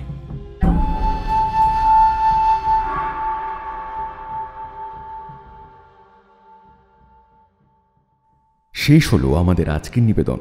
লেখক সাগর ঘোষ রচিত সবুজ ভয়। গল্পে সবুজ দলুইয়ের চরিত্রে রৌনক চক্রবর্তী, সঞ্জয় সান্যাল ও ড্রাইভারের চরিত্রে সায়ন, দীনেশ মাহেশ্বরী, কৌস্তব, মিহির, সুপ্রিয় এবং গল্পের সমগ্র পরিচালনা ও রূপ দত্তগুপ্তর চরিত্রে আমি দীপম। গল্পের সাউন্ড ডিজাইনিং ও এডিটিংয়ে এমএম প্রোডাকশন এবং পোস্টার ডিজাইনে পিক্সেলের থেকে শুভমজিৎ। কেমন লাগলো আমাদের আজকের গল্প তা অবশ্যই জানান আমাদের কমেন্ট বক্সে। আর গল্পটি ভালো লাগলে এটিকে অবশ্যই লাইক করুন, শেয়ার করুন, আর হ্যাঁ, চ্যানেলটিকে সাবস্ক্রাইব করতে কিন্তু একদম ভুলবেন না।